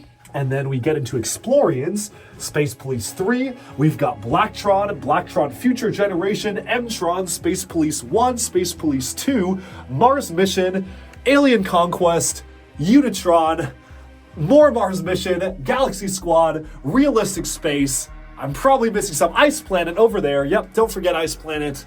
There's a lot, and we're not going to be able to go through every single one, but I love LEGO Space. I grew up playing with LEGO Space, so these are some of my favorite sets of all time, and that's why I wanted to open the collection up with LEGO Space, because those are just some of the best. But before we actually move into here, there's some stuff we have to take a look at over here first. As we exit the staircase, I was able to wall mount the LEGO Architecture Skyline sets. One of my hobbies is that I love to travel the world, and I think I've been to actually all of these places, except Shanghai. I need to go there at some point. And Sydney. I still need to go to Australia, but I've been to all the other ones. So I had to display all of these different places and these city skylines all together because I just love traveling so much, and I want to travel to as many countries as I can in my lifetime, and that's why I wanted to showcase these here, as well as some of these special exclusive LEGO architecture stuff like the LEGO campus. You could only get this if you were there on like opening day as a LEGO employee at their campus in Denmark, so it's a super rare set. We've got some of the LEGO factories over there, and then we have the original LEGO house exclusive set, which was before the house even opened, so that one's super rare as well. Up there we have some LEGO art sets like the Milky Way, one of my favorite LEGO art sets of all time, as well as the world map, which made sense to put alongside the architecture stuff. And then over here, an artwork of one of my favorite YouTubers ever. I think he makes some of the best LEGO videos out there. He's called DuckBricks, if you haven't heard of him. So he's right there. And then, of course, we have the Spider-Man art piece. And then here are some of the most special items in my collection, because these are original hand-drawn advertisements for LEGO magazines, hand-drawn by Christian Faber. So he actually was in charge of making all of these specialized advertisements, from the conception to the photographing to actually making all the models. And these are the hand-drawn artwork that he actually presented to the advertising companies as part of his review to get these made into actual LEGO advertisements. So super special. He was kind enough to donate these to my collection, and this isn't all of them. He actually gave me a lot more. There's a whole stack, and these are just the ones I've been able to frame so far. So stay tuned. I'm probably going to do a separate video on all of those. And then here are his original sketches for LEGO Exoforce. These are literally the very first sketches that inspired Exoforce. Back then it was called Battle Peak. So I had to showcase them here because this is just such a nice piece of LEGO history to have in my collection. Okay, moving on to this right here. We have a very special LEGO set to me. It's very near and dear to my heart because this is actually the official LEGO set that was released to tie into our win on LEGO Masters Season 4. Now, the story behind this is that basically the prize of winning the show was that they would turn our model into an official LEGO set. And we built the World Wonderliner, which you can see here. It was a giant airplane, and I honestly thought they were going to make it a giant airplane LEGO set. I thought it was going to be a pretty big airplane with maybe some bricks you could use to build your own world landmarks, but instead they went in a different direction. And so I was flown out to Denmark, top secret, brought into a room, They wheeled in a box labeled Bionicle Story, which I'm pretty sure was just to mess with me, because as far as I know, Bionicle's not coming back, so what the heck was up with that? But they whipped away the box and revealed this, which, to my surprise, was not a big plane, but actually a world map which you can hang on your wall. And given that DuckBricks is all about hanging stuff on my walls, I actually thought that was pretty perfect. I love traveling, so super cool to get our second world map set in just a few years, because we just got the Lego art one. Little strange of a choice, I think, but I like it. You know, it's an interesting build, and it is very, very cool to have DuckBricks be featured in a Lego set. If you actually buy this set in the US, it actually showcases me on the instruction manual in the very back, which is super, super cool, and I just am very, very happy to have that. Of course, I have the World Wonderliner microjet they included, mounted to my wall here, which was a special item they were able to include, and then some other types of display artwork down here from different wall-mounted Lego things. Of course, all the way over here is every single Lego Batman vehicle ever made, from the small to the big. And yes, we're counting magazine gifts, we're counting poly bags. If it is a Batman-themed vehicle, it is mounted to this wall. Some of the smaller ones are down to the bottom. I want to call out the Bat Pod, which was a really special, exclusive kind of raffle-only gift, which you could get if you participated in a Lego VIP or Insiders raffle, so that is super cool. And then, of course, we have a lot of these larger scale Batman vehicles, and I did actually get Will Arnett to sign the Batmobile windscreen from his version of the Batmobile right here, so I kind of just tucked that away right there, and he also signed the hood right over the sticker of the movie Batmobile, which is so, so cool. I was able to get him to sign it right when I won Lego Masters, so that was awesome. I guess I also had him sign the Ultimate Batmobile as well. I guess I really whipped out like 5 things for him to sign, so big shout out to Will Arnett here. He signed a lot of these. But then, of course, we have all of these ones. I just love the 1989 Batwing hanging above the door here. Just is so, so cool. It's very striking as a silhouette, so definitely one of my favorite Lego Batman-oriented sets of all time. Moving on to here, we have a collection of every single Lego Dimensions item. This is every single Lego Dimensions figure, as well as all of the different micro builds and the portals, so you can see all of them as we go on down, home to some of the strangest Lego licenses. Did you know they made Lego Beetlejuice, the A-Team, Mission Impossible, E.T. They made Lego Back to the Future, of course that was a common one, Ghostbusters, Portal, Doctor Who, Teen Titans Go, DC, Lord of the Rings, Adventure Time. They made Knight Rider, Sonic, The Goonies, the Gremlins, and so much more. There's a lot of really wacky licenses here, and it's super cool to see all of them factored into this display, as well as all the micro builds that went with them. Turning around here, we have a collection of really unique and special Lego medals and medallions and coins. This isn't everything I own, but it's the ones I wanted to focus on. These are like Legoland exclusives. This was a special Lego store exclusive. These are only found in Asian Lego stores. And then over here, you can only get these for the Lego anniversary of Ninjago in Legoland Discovery Centers. These are probably some of the most expensive and rarest coins in my collection. They are a collection of China exclusive Lego Ninjago anniversary medallions, and you basically had to get them as a mystery, and you were trying to complete the full set. And then down here are the VIP exclusive coins, which I just think are really cool because they reference older Lego themes. Moving on to here, we have Ninjago Mechs. As I said, Ninjago is one of my favorite themes, so we've got the Elemental Mechs over here, and then up here we have some of the other Ninja Mechs, where you can see one of my favorites of all time, Cole's Quake Mech from the movie, which is super, super cool. On the trend of Cole getting the best Lego mechs, over here, we have the Titan mechs, which I actually didn't mention. We've got our series of Titan mechs, and I've included extra space to hopefully one day be able to add a Kai and Nia Titan mech to the collection if they ever make them. And again, if you're watching this video in the future, you might be commenting, yes, well, do you own the Kai's Titan mech?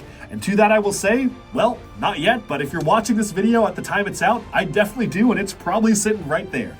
But of course, we have Zane's Titan mech right here, Lloyd's Titan mech, Jay's Titan mech, and Cole's Titan mech. I know we're getting the Fire Knight mech this summer, but it doesn't have Titan in the name, so I don't count it. It also doesn't have white in the color scheme, and I feel like you need white in the color scheme to be able to make it a Lego Titan mech. Up here we have Legends of the Bionicle, a custom model designed by Sakota, which is celebrating the LEGO Bionicle storyline, which is very, very cool to see as a system-based build. Huge congratulations to Sakota, by the way, because he recently was actually hired by LEGO as an official LEGO set designer. So please, let the man cook. Bring back Bionicle. That's all I'm saying. He's in the company now. We have more of our agents in the company. So I am hoping that he will be, if not bring back Bionicle, because I think that's impossible for a lot of reasons that I actually made a whole video on why it's basically impossible to bring back Bionicle, at least infuse some of that spirit into the products you design. So that would be very cool to see. Okay, moving on to over here, I think I mentioned we have some of these other Ninjago mechs. These are from some of the other different characters. So we've got Kai, we've got Lloyd, Nia over here. Some of these are even customs, like this is made by the YouTuber Brick Legends. Big fan of his, by the way, go check him out. And this is the Samurai X mech made by Brick Legends. That's made to be movie accurate. Super cool to see that. And then this piece of artwork right here is designed by Joshua Deck, who's one of the more prominent artists in the Ninjago community, depicting pretty much every character up to crystallized in human form, which is super cool. And one of his pieces of artwork was actually included in the Ninjago City Garden set. So very cool that he actually was able to be a part of a LEGO set. This is absolutely beautiful. I ordered this straight from him, and it is just so cool to see this piece of art in a gigantic banner. Okay. Moving on to this side, we've got Legoland Drive, of course, because we are basically living in Legoland right now. And here is a collection of prototype and test mold bricks. If you want to come up closer here, I've included a ton of information about where these are from and what they are right here. So you can pause the video and read through that. It's probably a little bit too much text for what I need, but you know, I wanted to be comprehensive here and just remind myself where I can find all of these. But long story short, these were prototype and test bricks made in different iterations of LEGO through their factories to actually try out what it took to make the LEGO brick. And that's why a lot of them don't even have the LEGO logo on the studs. A lot of them are marked with like A, B, or C because they were doing A, B, and C testing. And a lot of them are marbled as well. And around it are all sorts of Q pieces. Q parts are elements that are not made in standard sets, so they're produced in colors you cannot find in official sets, like these colored mixel joints up here, but Legolands get them for their master model builders, and I've been lucky enough to actually been able to go to Legoland, California. I went to the model shop, and they said, you know what? Why don't, for promotional reasons, you build whatever you want to build, and you can take it home.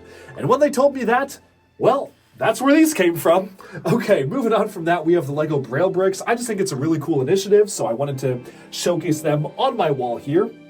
It's also a long story, but at the time I got them, I thought they were an exclusive education-only item. Folks who know the DuckBricks lore know what I'm talking about, but part of the reason why they're on my wall is because when I got them, I was like, oh, this is a really special item that's not a publicly released LEGO product. It's only for education. It's only for schools. So I mounted them to my wall, and then I found out it was actually a standard retail product. So that's kind of a funny story if you've seen that video. But moving on to here, we have all of the different LEGO Millennium Falcons. So we've got the UCS Millennium Falcons from the old one to the new one, the mini scale ones, the Dark Falcon down there, which is one of my favorites of all time. There's just no space for it anywhere else. I hope they don't make another one anytime soon because I think we're at capacity here. But then we have all the other ones from the very first Millennium Falcon, very rudimentary, using the LEGO UFO panels right there, and then going all the way over to the Rise of Skywalker one, which you can see is one of the more modern ones where they finally cracked how to have a pretty seamless round dish back here, which is super cool. Of course, I had to have this keychain one here as well because that does count. Okay. Moving on from that, let us move into here. This is probably the only other non-LEGO thing I collect aside from watches, and these are all of the Galaxy's Edge exclusive lightsabers, which I had to mount to my walls. But then, of course, I also got some of the Bricker Builds lightsabers as well. These are, yes, made fully out of LEGO, and they are somewhat wieldable. I wouldn't swing them around, but you know, you can see you can kind of wield them, so super cool to have these, and I will find a better place to put these. They're kind of just sitting here with the other lightsabers for now, and I will probably figure out a way to mount them on my walls at some point. Over onto these shelves though, let's take a look at what I've got over here, kind of tucked away. And right here, are the Harry Potter sets. Not all of them, but some of them. I do own every single Harry Potter set, but they're kind of scattered around my collection in different areas. Here are some of the more modern ones. So we have some of the more modern modular ones. We go up here and we go to some of these lower scale buildings. We've got like the Diagon Alley sets, and then we have the Dursley's house and so on and so forth. And then up here is a look at every single Lego dinosaur ever made. And I did display them next to the Bionicle dinosaurs, which are not official Lego sets, but I recently ran a contest for builders to make their own Bionicle dinosaurs, and I built the top 10 winning entries. So that's why they're all there. But the rarest one has got to be the exclusive T-Rex, which was only given away during a very limited promotional run, and you could only get it in Europe. I think there's only like 500, I want to say 500 or 5,000, around that much. I guess that's a big difference, but it's still one of the rarest items in my collection. You can see the dino here, and of course the box there, and I may be one of the only people in the world that has opened theirs. Of course, we've got Bowser playing the Lego Ideas piano here. He is a bit buried, and this is what I'm going to say, that a lot of these items are definitely going to be sort of a work in progress. Again, as I mentioned, my goal for this collection is to be able to open up a Lego museum one day. But until that happens, I have the space that I work with. I know a lot of folks in the comments say, dude, just get a bigger space, get a warehouse, and I'm going to be honest, I do not want to have to move these items more than once. I think moving them once is going to be hassle enough. Wait till you see the video on that. So I'm not super motivated to move them to a warehouse where they're going to sit until I open a museum. If I can keep making this space as space optimized as it can be, I will keep using this space because I have it until I one day have enough funds to open a museum, and then all of it will be moved. But until that happens, I kind of have to work with the space I have. So we just have to keep on packing things in tighter. Moving on to some of these shelves here and drawers, I have all of these Star Wars vehicles that don't make sense to be hanging, so a lot of these are kind of low to the ground based vehicles, submarines, speeders, walkers, some of the walkers are over there, but pod racers, you get the gist of it. So a lot of these items here, and then here are some of the playset buildings. So we've got like the throne room or Snoke's room, or the Yoda's hut set, another throne room, the hallway sets, so all sorts of like land-based Star Wars sets. Yoda's hut is over there as well, so lots of items there. And then it kind of continues over here where you have just a mix of different things, mostly just Star Wars stuff like the Rathtar escape. You've got like the claw tank, the spider tank from the Mandalorian, and then you've got different types of land vehicles over there. Okay, down there is a custom mosaic I made to celebrate Lego Bionicle. This was something I actually made as one of the very first DuckBricks videos ever back in 2020, and I'm very happy with it. I think you can very clearly see what it's supposed to be, so I'm really happy with how it turned out. Okay, moving on from that. In the ceiling and the skies above me, we have all of the flying Lego Marvel ships I decided to mount. So I didn't mount all of them because we get random jets all the time, but I wanted to showcase all of the Guardians of the Galaxy Ravager style of ships, which we have hanging from the ceiling here. Pretty much all of the Quinjets over here and all of the helicarriers, which you can see above me.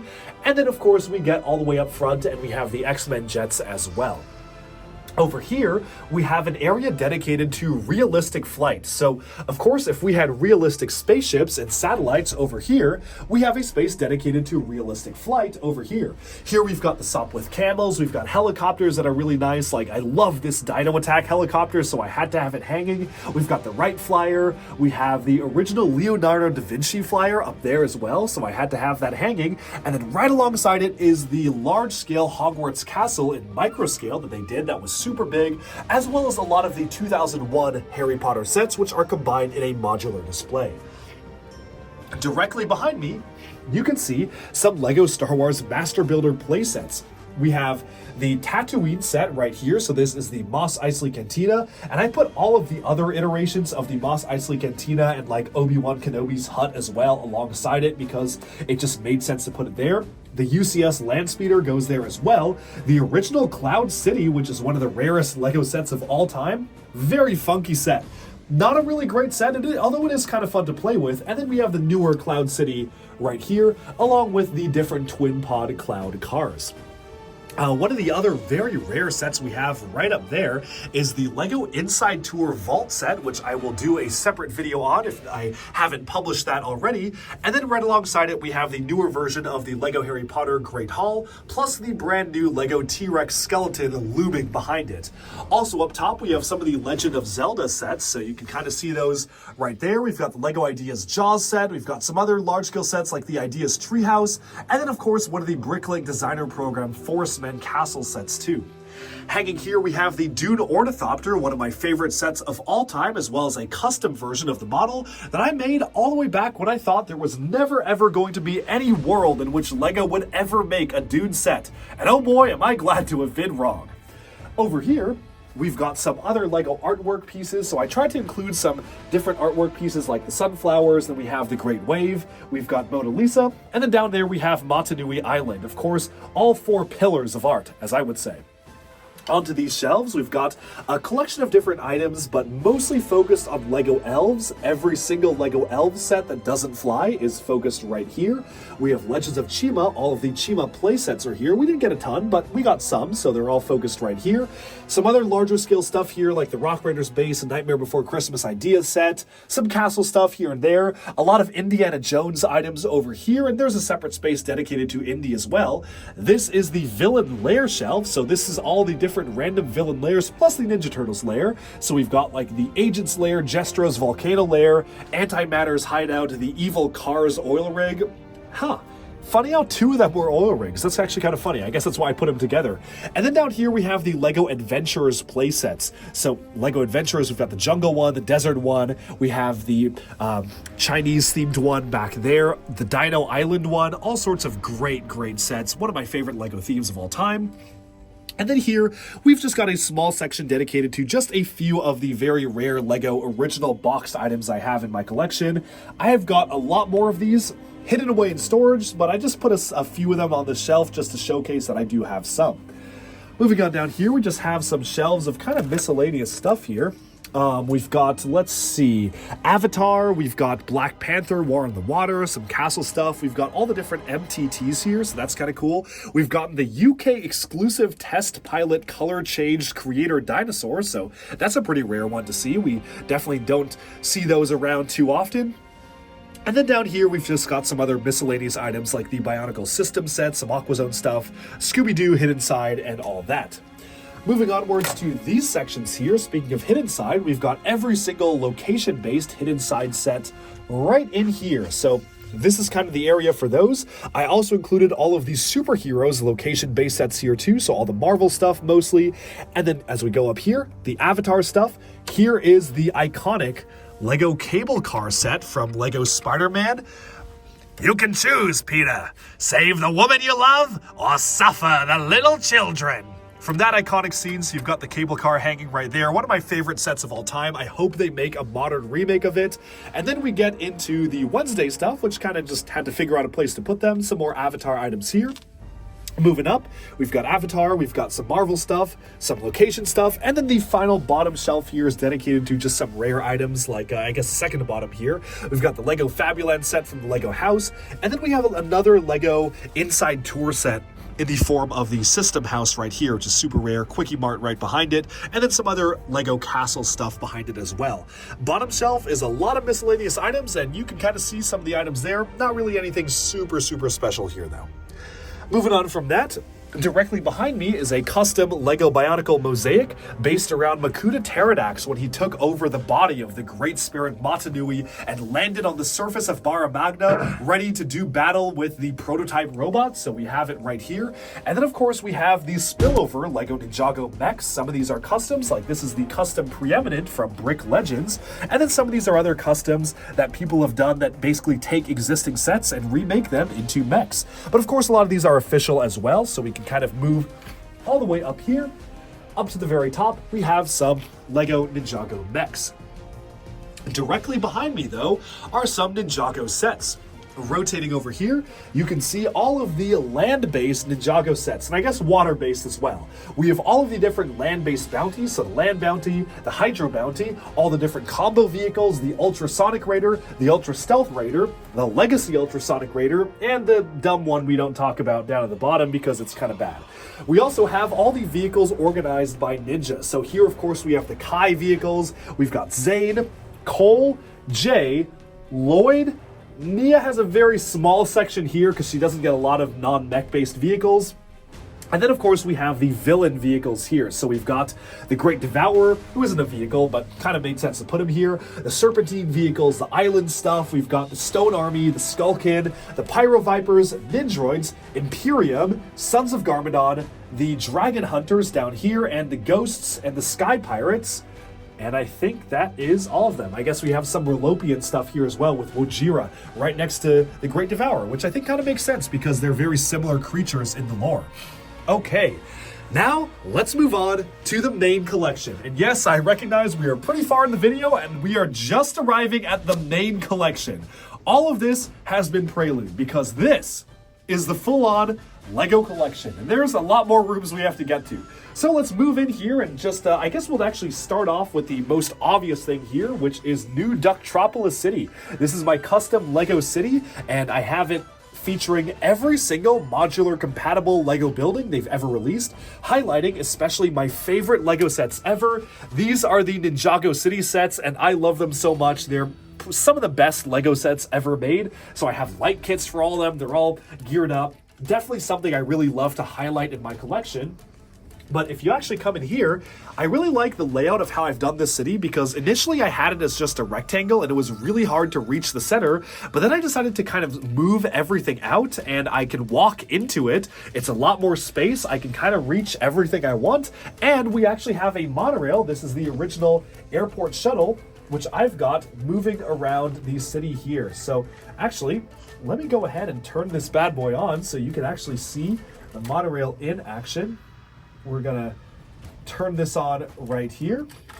And you can see, I haven't run this in a while, so it might go off the tracks, but I have the monorail that goes all the way around the city. Did we leave anything on the tracks there? No? Okay, cool.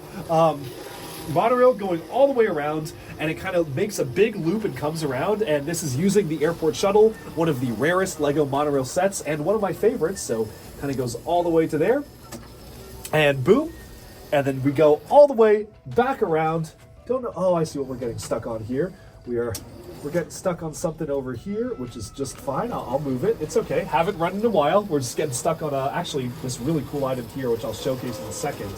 So let me go ahead and grab that. But yeah, monorail comes all the way around here, right down in front of the main square of the town, past the Marvel district, going up into the city district, and then all the way up to the Ninjago district, goes up to the Ninjago area there, and then just turns around. So it's a full-on transit system. You know, we do love public transit here on the DuckBricks channel. I fully support it, and I'm very glad we were able to factor it into our own city. The thing that it actually hit right back there is this item here, which is super special. It is a Lego Fortnite numbered exclusive llama. And this was given to me because I attended the LEGO Fortnite launch event in New York City, which was very, very cool. Okay, moving on from that though, we've got actually some pretty special items here that I want to call out. We do own a copy of one of the original LEGO wooden ducks. It's not the very first one, but it is one of the very early ones. If you don't know, LEGO started off as a company that made wooden toys. So we've got the duck here. I actually have another duck on its way right now, so very excited to get that, as well as a whole other bunch of wooden toys. We've got like a wooden truck there, and I have some more wooden items kind of scattered around the collection, going back to the very early days of LEGO. Also going around here, just want to call out, love Avengers Tower. I think it's very striking in my city. We've got all of the different buildings, and the way the city is laid out, I've done a ton of videos on the city, so you can check those out for a detailed look, but I kind of have it broken up into different districts. So we have the Lego Monkey Kid district over here, Lego Friends over here, and then coming around this side, we have Restaurant Row, which is currently home to a demolition derby race, which of course is a common occurrence in New Duckropolis. All of the different restaurants can be found here. The Jazz Club, we've got the French restaurant, the diner, the cafe corner, and all these different race cars from different IPs kind of racing through the streets. Where of course, the duck-themed car has to be in the lead. Get back.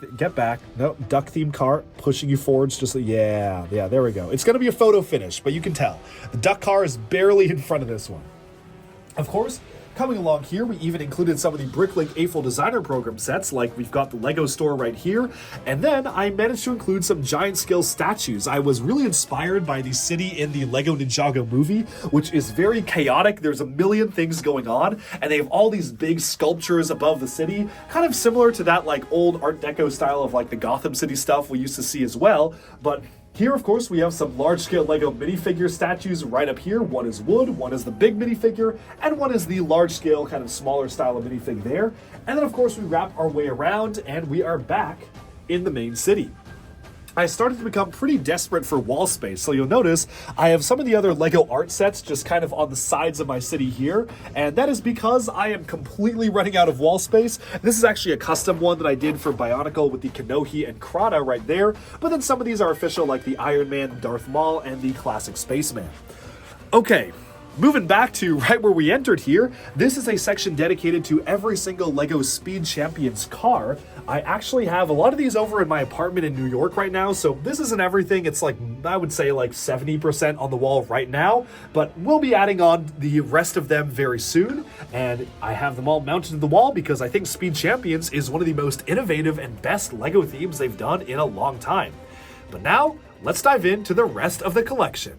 One thing I actually wanted to mention about my city that I didn't call out earlier is this wall of bricks here, which actually is showcasing all of the different conventions I've been to over the years and the many friends I've made in the LEGO community during those conventions. A tradition in the LEGO world is that we give each other 1x8 bricks of our names and the websites we represent or fan media, and I just wanted to showcase these here because these are just a small sample of some of the friends I've made and the different places I've been to LEGO convention-wise. Moving over to this shelf here, though, we have some special items here, mostly some large-scale statues like the Fortnite Peelybone statue. We've got the Inside Tour set right here from 2015. And then over here are some custom models from Brick Legends, again for Ninjago, the City of Merlopia, and Cloud Kingdom. Some really nicely done models here. We have the minifigure tribute from the LEGO house, which I just love, the large-scale pirate. Just so cool to get that as a set. And then we have one of my favorite LEGO Monkey Kid sets ever, which is the legendary Flower Fruit Mountain, right here in all its glory. Up top, we have the official configuration of the previous era of modular LEGO Harry Potter buildings, and you can see them all combined in one giant layout here, although LEGO has promised they are making an even bigger and more detailed layout with the modern sets, so I'm very excited to see that. Moving over to this shelf right here, this is a showcase of LEGO ideas. There was a time when this contained a copy of pretty much every LEGO idea set, and that time is no longer here. It has outgrown the shelves. I keep on putting on the smaller ones when I can, but now LEGO Ideas is kind of scattered all the way around because there's no chance that they're going to fit on just these shelves anymore, but we've got stuff like the Home Alone house, the A-frame cabin, Seinfeld, the telephone box, we've got like the train over there, the Flintstones, some great stuff. Not all of these are LEGO Ideas. Like this is an Inside Tour set, the actual fire truck here, which is super rare. And then right down there, we have the LEGO Inside Tour Ferguson tractor as well. I'm actually in the process of obtaining my own original plastic Ferguson tractor, which was one of the icons of original LEGO toys. So it's going to be really cool to display those next to each other. Over here is LEGO Forma. This was a very short-lived concept they did as a Kickstarter campaign to try to have kind of the swimming fish. Didn't really perform as well as LEGO had hoped, so they never made more of them, but it is a cool experiment showing something LEGO was kind of trying out. Here's one of my favorite LEGO idea sets, the Exosuit, kind of a callback to LEGO Classic Space there, designed by the legendary Peter Reed, who also wrote the book about LEGO Space and kind of wrote his own story behind it. And then we have some employee gift stuff here as well. Like this is celebrating 50 years on track, so 50 years of LEGO Trains, which was an employee exclusive gift. I do own every single LEGO employee gift, but a lot of those can be found over in that room over there, which we're going to get to. Okay. Moving onwards to some of these other items here, let's actually take a look inside these shelves because these are all of their own LEGO shelves. And basically, all of this is dedicated to LEGO Minecraft. So you have Minecraft, all of these shelves over here. Ooh, those are Comic-Con exclusive LEGO pins, so that's pretty cool. But otherwise, just all Minecraft stuff. And Minecraft continues over here. So we've got here, and a little spill over here dedicated to Minecraft. All of the different sets. I do own every single Lego Minecraft set, so this is just everything over the years. And then we have just some other random stuff here. We've got the actual modular compatible Venetian houses, which was a Bricklink designer program item, which you can see right here. One of the only items I don't have in my Lego city because I felt like the aesthetic just didn't quite fit what I was going for my city, so chose not to include those, but they are here very close to the city. And as we wrap around here, we've got some other pieces of Lego art. So right here is not an official build, but it is as official as it gets. These are using the Marilyn Monroe art Lego set and have converted them into Bionicle Kanohi. I've made all 6. You can see the Bakari, the Mask of Speed, or it's not Bakari, the Mask of Strength, the Kakama, the Mask of Speed, and right here, the Miru, the Mask of Levitation, as well as the Akaku, the Mask of X-ray Vision, and then we have the How and the Cow somewhere over there. And those were all designed by Tooth Dominoes, aka Neek, who currently works for the Lego Ninjago design team, but is also a big fan of Bionicle. And he basically put up instructions on Twitter on how to turn that official Lego set into a Bionicle-themed artwork piece, which is very cool. Moving over to this side right here, we kind of have some miscellaneous items, just some stuff I want to call out. These are the exclusive Asia-only Bricktober special sets, which only were released in Toys R Us for certain regions of the world, because of course Toys R Us no longer is a thing in the US. I guess it's kind of back now, but back when these came out, it was completely gone, so that's why those are there. We've got some spillover Ninjago playsets here, like the Wolf Mask Shadow Dojo set in the Wildness, and then we have the Dragonstone Shrine, where I actually pieced together the special influencer-only Lego base, which came with the Dragonstone Shrine. I actually never received one myself, but thankfully some folks posted instructions of how to build this, and I was able to piece it together myself. Okay, moving onwards, we've got some other regular, random items here. Animal Crossing is most of this shelf as you go in, but you also have the Harry Potter sorting hat. Up here is a lot of Lego Friends sets. I love the direction Lego Friends is going, giving us some of the best buildings ever. And then, of course, we have some Lego sports sets here. This is a really fun one. You can kind of have these guys race down the pipe, which is currently filled with sets, but that's kind of the idea behind this set right here. Moving onwards, we have Lego City and Lego Jack Stone. Comment down below if you remember Lego Jack Stone, one of the strangest Lego themes of all time. I don't own every set, but I am gonna own them all one day. I really do want to own them all because it is very weird. Over here, we've got Lunar New Year stuff as well as some Vintage Town stuff. So we've got a whole shelf dedicated to that sort of thing right here. And then some more vintage items down here, most of which were obtained during my latest trip to Denmark, specifically Copenhagen, where I found lots of these. Plus the UCS sail barge is there too, because I had no other place to put it. So that is sitting there right now. Down here, we've got some of the original Toa, all fully sealed and signed by Christian Faber, which is super cool. This crocodile was also made when we were trading for Lego Masters, so I kind of kept it there for sentimentality reasons. Now these shelves are all dedicated to Lego Super Mario, so the Super Mario sets I think are fun to play with, not super great to display because they're basically just an assortment of different plates and different bits and pieces here and there, so every single Lego Super Mario set is here, and in one of the shelves behind me. So I have them all kind of associated with these two shelves right here. All the Super Mario stuff, I can take them out anytime I want to play with the courses. And then here we get into some other miscellaneous stuff, but mostly superheroes vehicles. So we've got Aquazone, we've got these little racing tracks, which are really fun. These are little racing tracks for Lego racers, and this was a whole kind of special electronic system where you could actually use them to be motorized and have the cars race around the track. Super fun. One of the most fun Lego sets to play with ever, and I did a whole video on it back when my channel was first starting, so you can go check that out if you want. And then moving on to these shelves here, this is, I mean, if we can even open it, it's basically all the superheroes vehicles, and I have always seen Lego superheroes as a minifigure first theme, in the sense that you buy it for the figures because you like the figures, and you don't necessarily buy them for the sets. Not saying all the sets are bad, I'm just saying that a lot of these are just random jets and bikes and motorcycles and planes and cars and just random stuff that I don't really think has a strong reason to have displayed on my walls, but we keep getting more superhero stuff, so they all kind of go here. At one point, I'd like to hang the Eternal ship, the Domo. I think it'd be cool to hang some of the better ones too, like the Black Panther flyer is actually pretty cool, so I want to hang that. I want to hang the Thanos ship over here, the Sanctuary 2. I think that'd be really cool, but not all of these deserve hanging. Like, we have, like, the random, I don't know, Captain America jet. I don't think we need to hang that. So, it really just depends. Although, I think it would be cool to hang the Javelin from the ceiling at some point, the Justice League spaceship here. I really want them to do a modern version of this, too. But, alas, DC is kind of dead. So, you know, it might be over for DC. But this would be very cool to have hanging. Okay. Moving on to these shelves over here, we have the LEGO Ninjago sets. These are the LEGO Ninjago play sets, so the temples, the buildings, all sorts of location-based Ninjago items you can find on this shelf right here. And then it kind of spills over a little bit to here, but then we also over here have all of the Lunar New Year sets, including the Asia exclusive ones, all the way in the back there.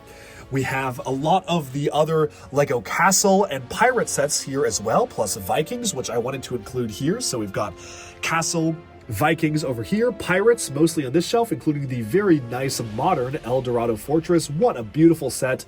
Absolutely love the way this set looks. And then some more castles up here. This is actually a custom rebrickable MOC, which you can make by combining 3 copies of the Creator 3-in-1 castle, which I just had to showcase here to really highlight the power of the community creativity.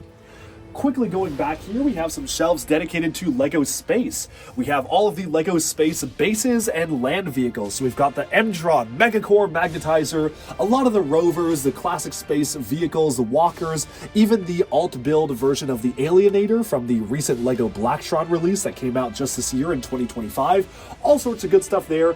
And then we have some more pirate ships, some smaller ones up top, plus the Taj Mahal, which they re-released in 2016. Okay, quickly moving over here, let's take a look at some of the items on this side of the shelving, and right here we actually have some of the LEGO Technic supercars. I've managed to include a copy of all of these supercars, plus some other notable large-scale Technic cars over the years, like the original supercar, which is made out of system bricks, and then we have like the Lambo here, the Porsche, we've got the Bugatti over there, the Ferrari, and then we have the McLaren over here. So all sorts of really nicely done big-scale cars, plus the Welcome to Apocalypseburg set, and tucked behind it is actually a gift from Benji, who was one of the showrunners and co-writers of LEGO Star Wars Rebuild the Galaxy. This was only sent out to influencers who received some LEGO Star Wars Rebuild the Galaxy boxes. I actually never got one, and I told him I never got one, and he said, oh, well, let's fix that, and he sent me one. I don't know where he found these, but just a big shout out, and thank you to Benji, because it was very cool of him to send me it. It was literally offhand. He was like, oh, did you get that? And I'm like, no, I just never got one. So he mailed me one, which is super cool.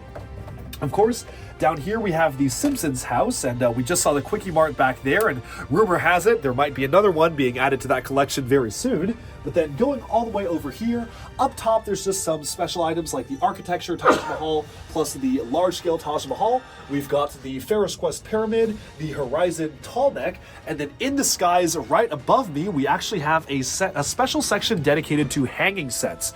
So these are all of the flying LEGO Elves sets here. So we've got the different LEGO Elves creatures, all the dragons over here, the Pegasus sleigh, all sorts of different LEGO Elves builds, and then we have LEGO Dreams over here. So these are different LEGO Dreams items. I had to mount both versions, and both the alt model and the regular model version of the Castle Nocturnia, which is commonly depicted floating in the sky.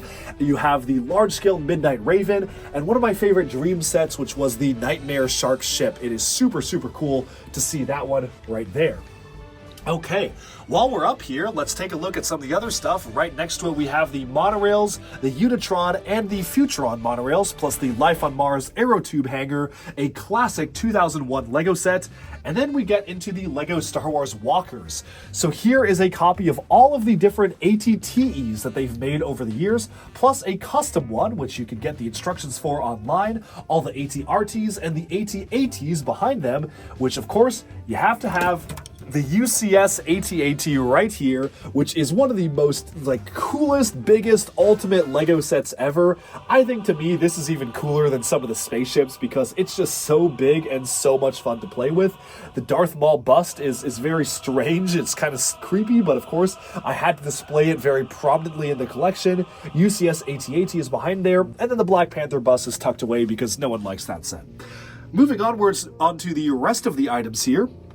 This is a copy of every single Lego Batcave, yes, including the Juniors one that we've gotten since 2006, plus every single Arkham Asylum. So we've gotten the Lego Batman movie version, the original version, although rumors say we might be getting another Arkham Asylum later this year, and it's certainly not fitting there, so I don't know where I'm going to put that. Down here, you can barely see it, but we have the Coliseum, as well as the 2024 LEGO Employee Gift, the original Ninjago Monastery, which is a very iconic set, had to focus on it right here, and then the final Super Mario spillover shelf right down there. Moving on to this section here, we've got some Creator 3-in-1 animals, the Lionites Castle, all the way back there, which I don't even know if you can see. Yeah, you can see it, just all the way back there. Again, one of my favorite Lego sets ever, buried behind a ton of stuff because we are at max capacity here in the DuckBricks vault. We have the Ideas Viking Village, and then here we have all of the Chima vehicles. So all of the Legends of Chima vehicles can be found here, whether they're flying or land-based. All the vehicles went into here, so that is the full collection. And then here we have the Agents and Alpha Team vehicles and Ultra Agents, so all of these Super Spy LEGO vehicles can be found here, including the very iconic fold-out LEGO Agents truck, which is one of the coolest LEGO sets of all time. Okay, moving onwards, let's see, what else do we have here? We have some spillover Legends of Chima sets. Mostly the larger items are here, plus a lot of the dioramas. We get dioramas from time to time for Star Wars and Marvel, as well as just some other items. So we've got the Darth Vader transformation chamber here, which was a Star Wars Celebration exclusive, which turned into an online exclusive. We've got all the different dioramas here, just some great builds all together. The Jurassic Park diorama with the brick-built T-Rex, and a lot of those are here. It's not all of them. I think some of them are tucked away behind me here, but we've got a lot of them. And then here we just have miscellaneous vehicles. So we've got actually a lot of these were sets that I got in college actually. So this is bringing back a lot of memories. I kind of just moved them all to these shelves. So we've got the Volcano Explorers helicopter, 3-in-1 crocodile, and then the hidden side sets are also here. Moving over here, we have Lego trains. This is not every single Lego train, but it's most of them. I would actually say it's almost all of them. We have the very iconic Santa Fe train. This is a very special set to me because I grew up playing with this. This was one of my first Lego sets. It was actually given to me by my parents before I was even into Lego. I used to be really into trains when I was 3 or 4 years old. So I got this and they put it together, and now it is just one of my favorite Lego sets. It just feels so iconic because I remember playing with this all the time. And as I got more and more into Lego, it became one of my favorites. So had to include that one there. And then we have a ton of other trains here as well. They're not all as special as this one, though. This one is very, very special to me. Okay, moving onwards to this shelf over here. We've got some of the modern F1 cars for 2025. We've got some more trains back here. We have, this was the model that I used on my first audition to LEGO Masters, actually. That's a cool one. I was able to piece it together. It kind of is like this Wojira-esque sea serpent based off of concept art battling against the Energy Nia there. And I was trying to blend a lot of different styles. So that is, again, another nostalgic one for me. It was my very first LEGO Masters mock. And then here we have jars which contain every single LEGO Mixels set. I'm currently working on a display of all of the Mixels and the Maxes and the Mixes mixed with each other, which was an absolute tongue twister to say.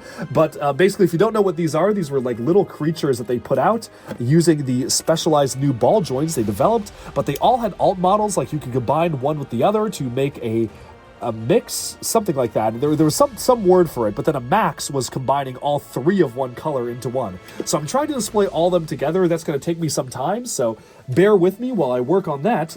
But then just some other display items here. The Lego Cars sets are all here in these drawers as well. So all of the Lego Cars sets are in there.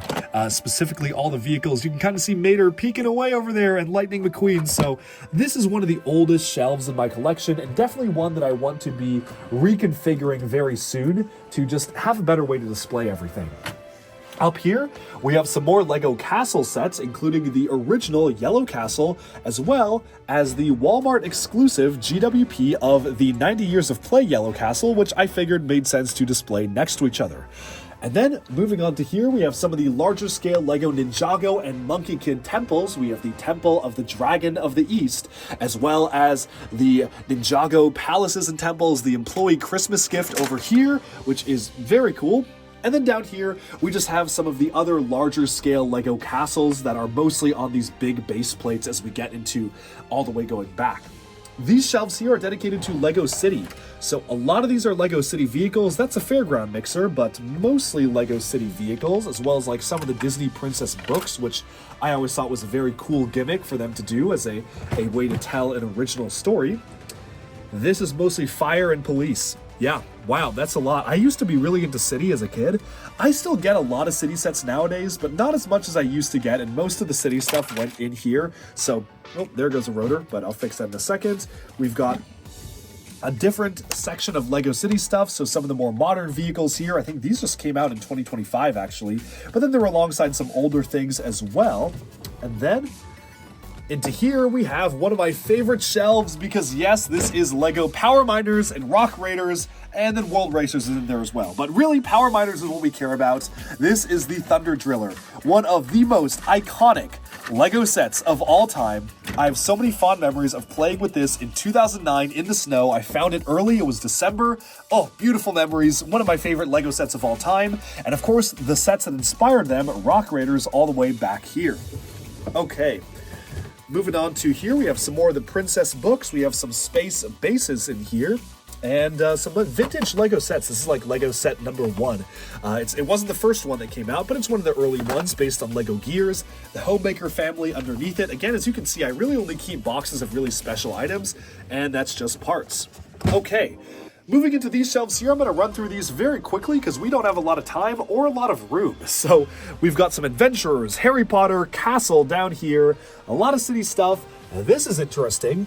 This is a LEGO Scala set. If you don't know what LEGO Scala is, yes, this is LEGO, and it was a line of LEGO dolls they made back in the day. Christian Faber also was behind that, so you can see I got some of those in Denmark. Some more LEGO Friends stuff, Creator 3-in-1. We've got some more castle over here, like the Dark Forest stuff, like the Hemlock Stronghold there. Avatar: The Last Airbender, both the boat and the air temple. So the Fire Nation ship and the air temple are in there. We've got some play sets over here for LEGO Star Wars, like Yavin Base is right there. Some more Harry Potter. Speaking of Harry Potter, we have the giant Hogwarts Express just tucked away right in here. Very interesting scale to make the train, but you have the big Hogwarts Express right there. Down here, we've got some more vintage Arctic stuff and then some more modern LEGO City and Friends items. Down here is like SpongeBob, stuff like that. You've got like the Chum Bucket and stuff down there. You also have some dioramas over here, and then the original base for the monorail, the airport shuttle. That's the original loading station for it, which I managed to keep right there. Moving over to this section right here, we've got all the Angry Birds movie sets. Yes, I own all the Angry Birds movie sets for some reason. We've got the Little Mermaid clamshell, which is a beautiful set, may I add. I think it's one of the coolest display models they've done in a while. We have some of the mini modulars here, which is very nice to see. And then moving all the way up here, we've got Wicked stuff. We have City, a lot more City over here. I definitely want to do like lights above these shelves. I think that would be cool to do eventually, like overhead lights. But for now, again, it's a work in progress. We've got more stuff over here. And then turning right around behind me is a complete collection of LEGO BrickHeads. So as we rotate around here, camera's kind of figuring out where to go here, we have every single LEGO BrickHead set, starting from the bottom, going all the way to the top in really no particular order. They just kind of are scattered around, and yes, it includes all the Comic-Con exclusive ones. So the Comic-Con exclusives and special ones are all kind of on this shelf right here, and there's a lot of them. Moving upwards, we have more and more BrickHeads, including the BrickHeads of DuckBricks right there. Although, I guess that was made before I started wearing white. Okay, moving on from that, we have an entire section dedicated to LEGO store display cases here. These balloon ducks were also from my birthday last year, so I kind of keep them around for the memories. But these are actual official LEGO store display cases that I've managed to pick up over my many travels. Most of these came from Europe, actually, and if you're wondering how on earth I got these home, the answer is with difficulty, with much difficulty. Some of these were hand carried home, and yes, that means I actually pushed them through the security at the airport and then just threw them up in the overhead bin, like this one, and at least one more of them. And then some of these other ones were shipped, like I shipped them home from Germany, which also was kind of crazy to figure out. Shipped some of them home from Denmark. And yeah, this has just kind of been a crazy collection accumulated over the years. But we have down here a Ninjago movie one, featuring the Destiny's Bounty and Zane's Ice Tank. We have a Mars Mission one. Oh, that's super cool to see. A Mars Mission display case. We have an original Ninjago Pilots one with the Ice Dragon and one of the skeleton vehicles. We've got one for Lego Elves right here, one of my favorite Lego themes. We have one for Lego Bionicle, Toa and Nika. And then this hidden side one is really cool because it still works. Like, you can rotate this around and the lights shine, and it's all by battery as well. Like, this isn't plugged into anything. It's just been working. But then you can like press this button here to see the ghost, so it like lights up the phone and you can see the ghost behind it. It's super cool. I think it's one of the coolest displays ever because it just has so many different functions that you can do with it, and it just works really well. So definitely one of my favorite displays of all time. This one right here, I spent a lot of time trying to make this work. It's not plugged in right now, but the way it works, this is a movable robotic arm, and you can control it open and close, up, down, and left and right, and you have to try and grab that like yellow ball right there. It's such a cool store display because it's for vintage Mindstorms, and it's all about actually using these buttons to control it. I think that's so cool. So definitely one of my favorite details of all time to actually get in a Lego display model like this, and I wish it fully worked. Moving on to here, we have a Lego Baraki Bionicle display. Alec's head has fallen off, which is unfortunate. It's back there, and so is Mantax's actually, but I guess that's what happens when you ship these in the mail. I'll fix that at some point. We've got a Visorak display here. I like how one of them is like literally launching the Rotuka out, which is very cool. We have a Ninjago Possession display featuring the Maro Dragon, a Rise of the Serpentine display with the Snake Truck and Kai's Fire Bike. We've got the Bionicle Mari Titans display right here. Lego Atlantis, again, another of my favorite themes to see here. A Hero Factory display, which is super cool. Nexonites and the Ninjago movie up here are some of the smaller European displays.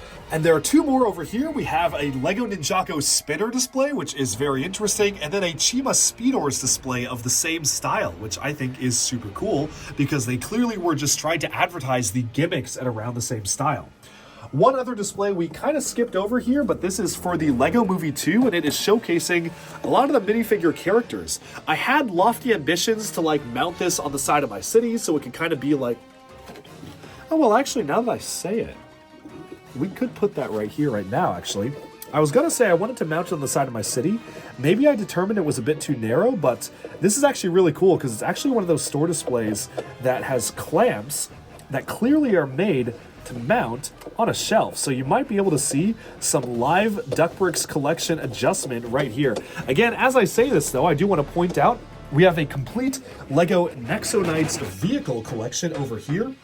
All of these are mounted onto the side of the wall, and they basically showcase the hero and the villain vehicles. Nexonites is one of the most interesting color schemes of any original Lego theme that I can think of in recent history, and it's really cool to be able to showcase all the sets all together right there.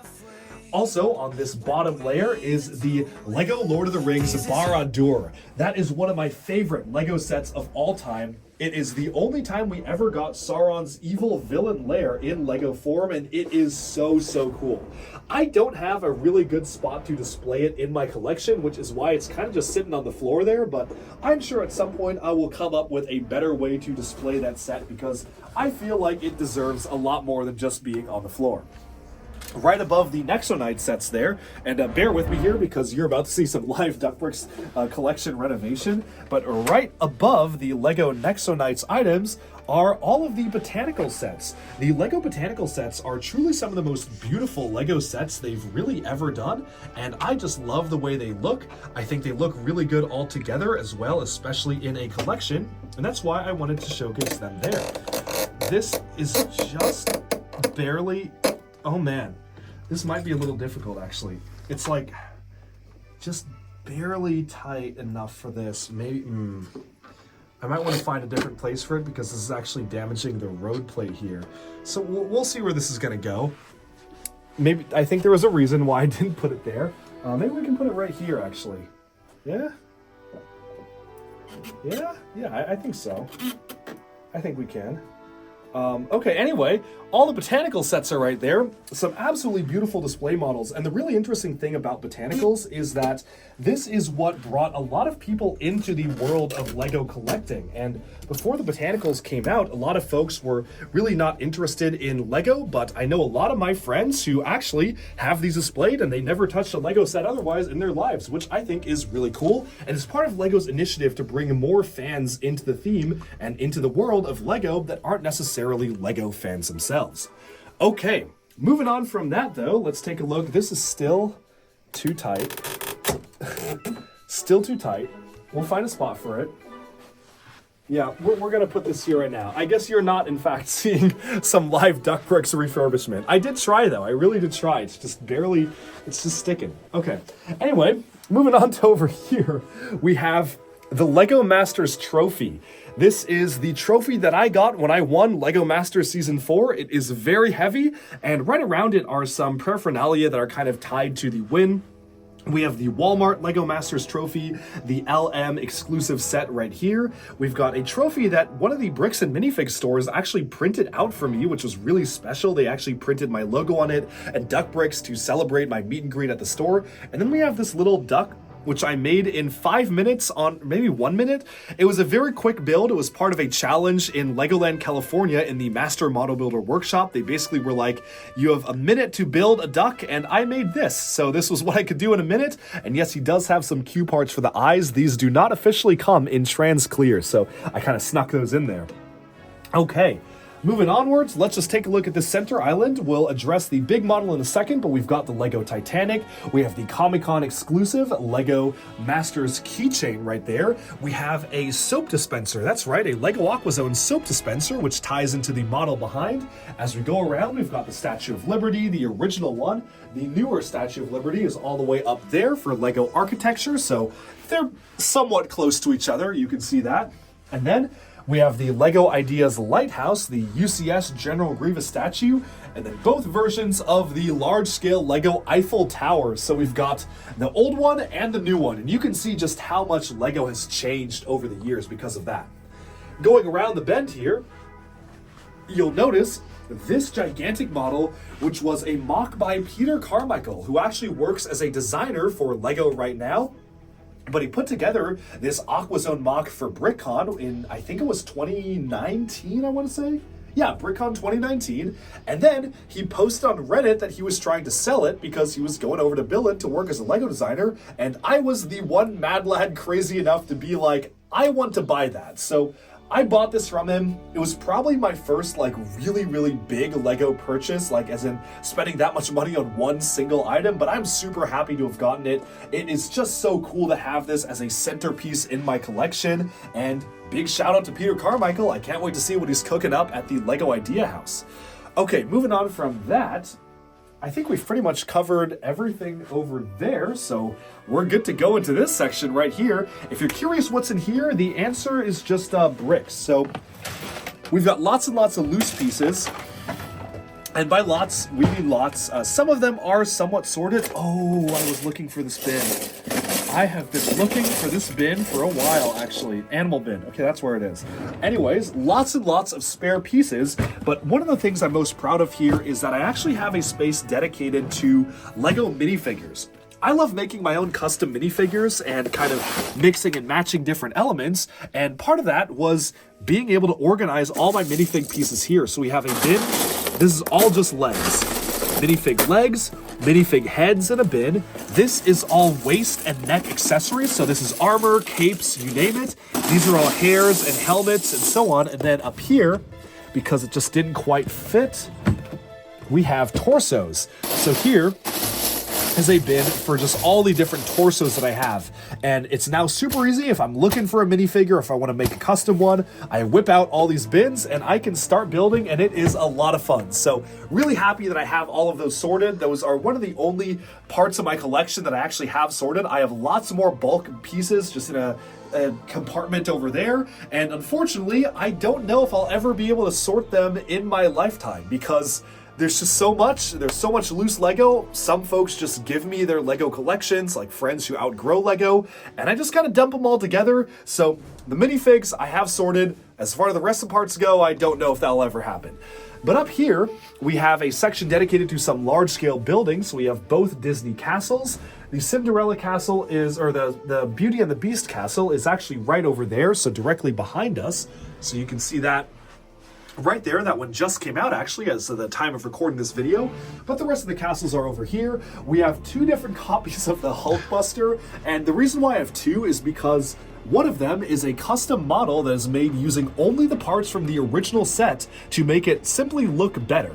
And then you have next to it the original set, which doesn't look that good. And in fact, it was kind of decried as one of the worst looking Lego sets ever. So someone just basically took it upon themselves to take the pieces and build it into a better model. And I actually met that designer in Singapore recently, which was really cool. Right above there is the Lego Ideas garden. So that is very nice to see, the kind of the modern garden there. And then we have a celebration of construction or constructible action figures with the Lego Star Wars CCBS figures here with the character and creature building system. We go on down to Knight's Kingdom and Galador. I have some of the rarer Galador figures here. Actually, you know what would be cool? I wonder if this is gonna work. Can we like, yeah, look at that. We have Awkward there, who's actually using the suction cup, which does work. Don't know how long that's gonna last, but we're gonna leave him there until he falls off because that's actually really funny. He does seem to be on there pretty good though, so I don't know, maybe he's gonna stay on there. This is one of the rarer Lego Galador sets. I have him and Tager. Tager's actually sitting unopened upstairs, waiting for me to put a video out about him, so I'm definitely going to be showcasing that very, very soon. But as of right now, we have that. We have the rest of the Galador items here, and then we have the Chima CCBS figures there as well. Okay, moving on from that, let's see, what else do we have here?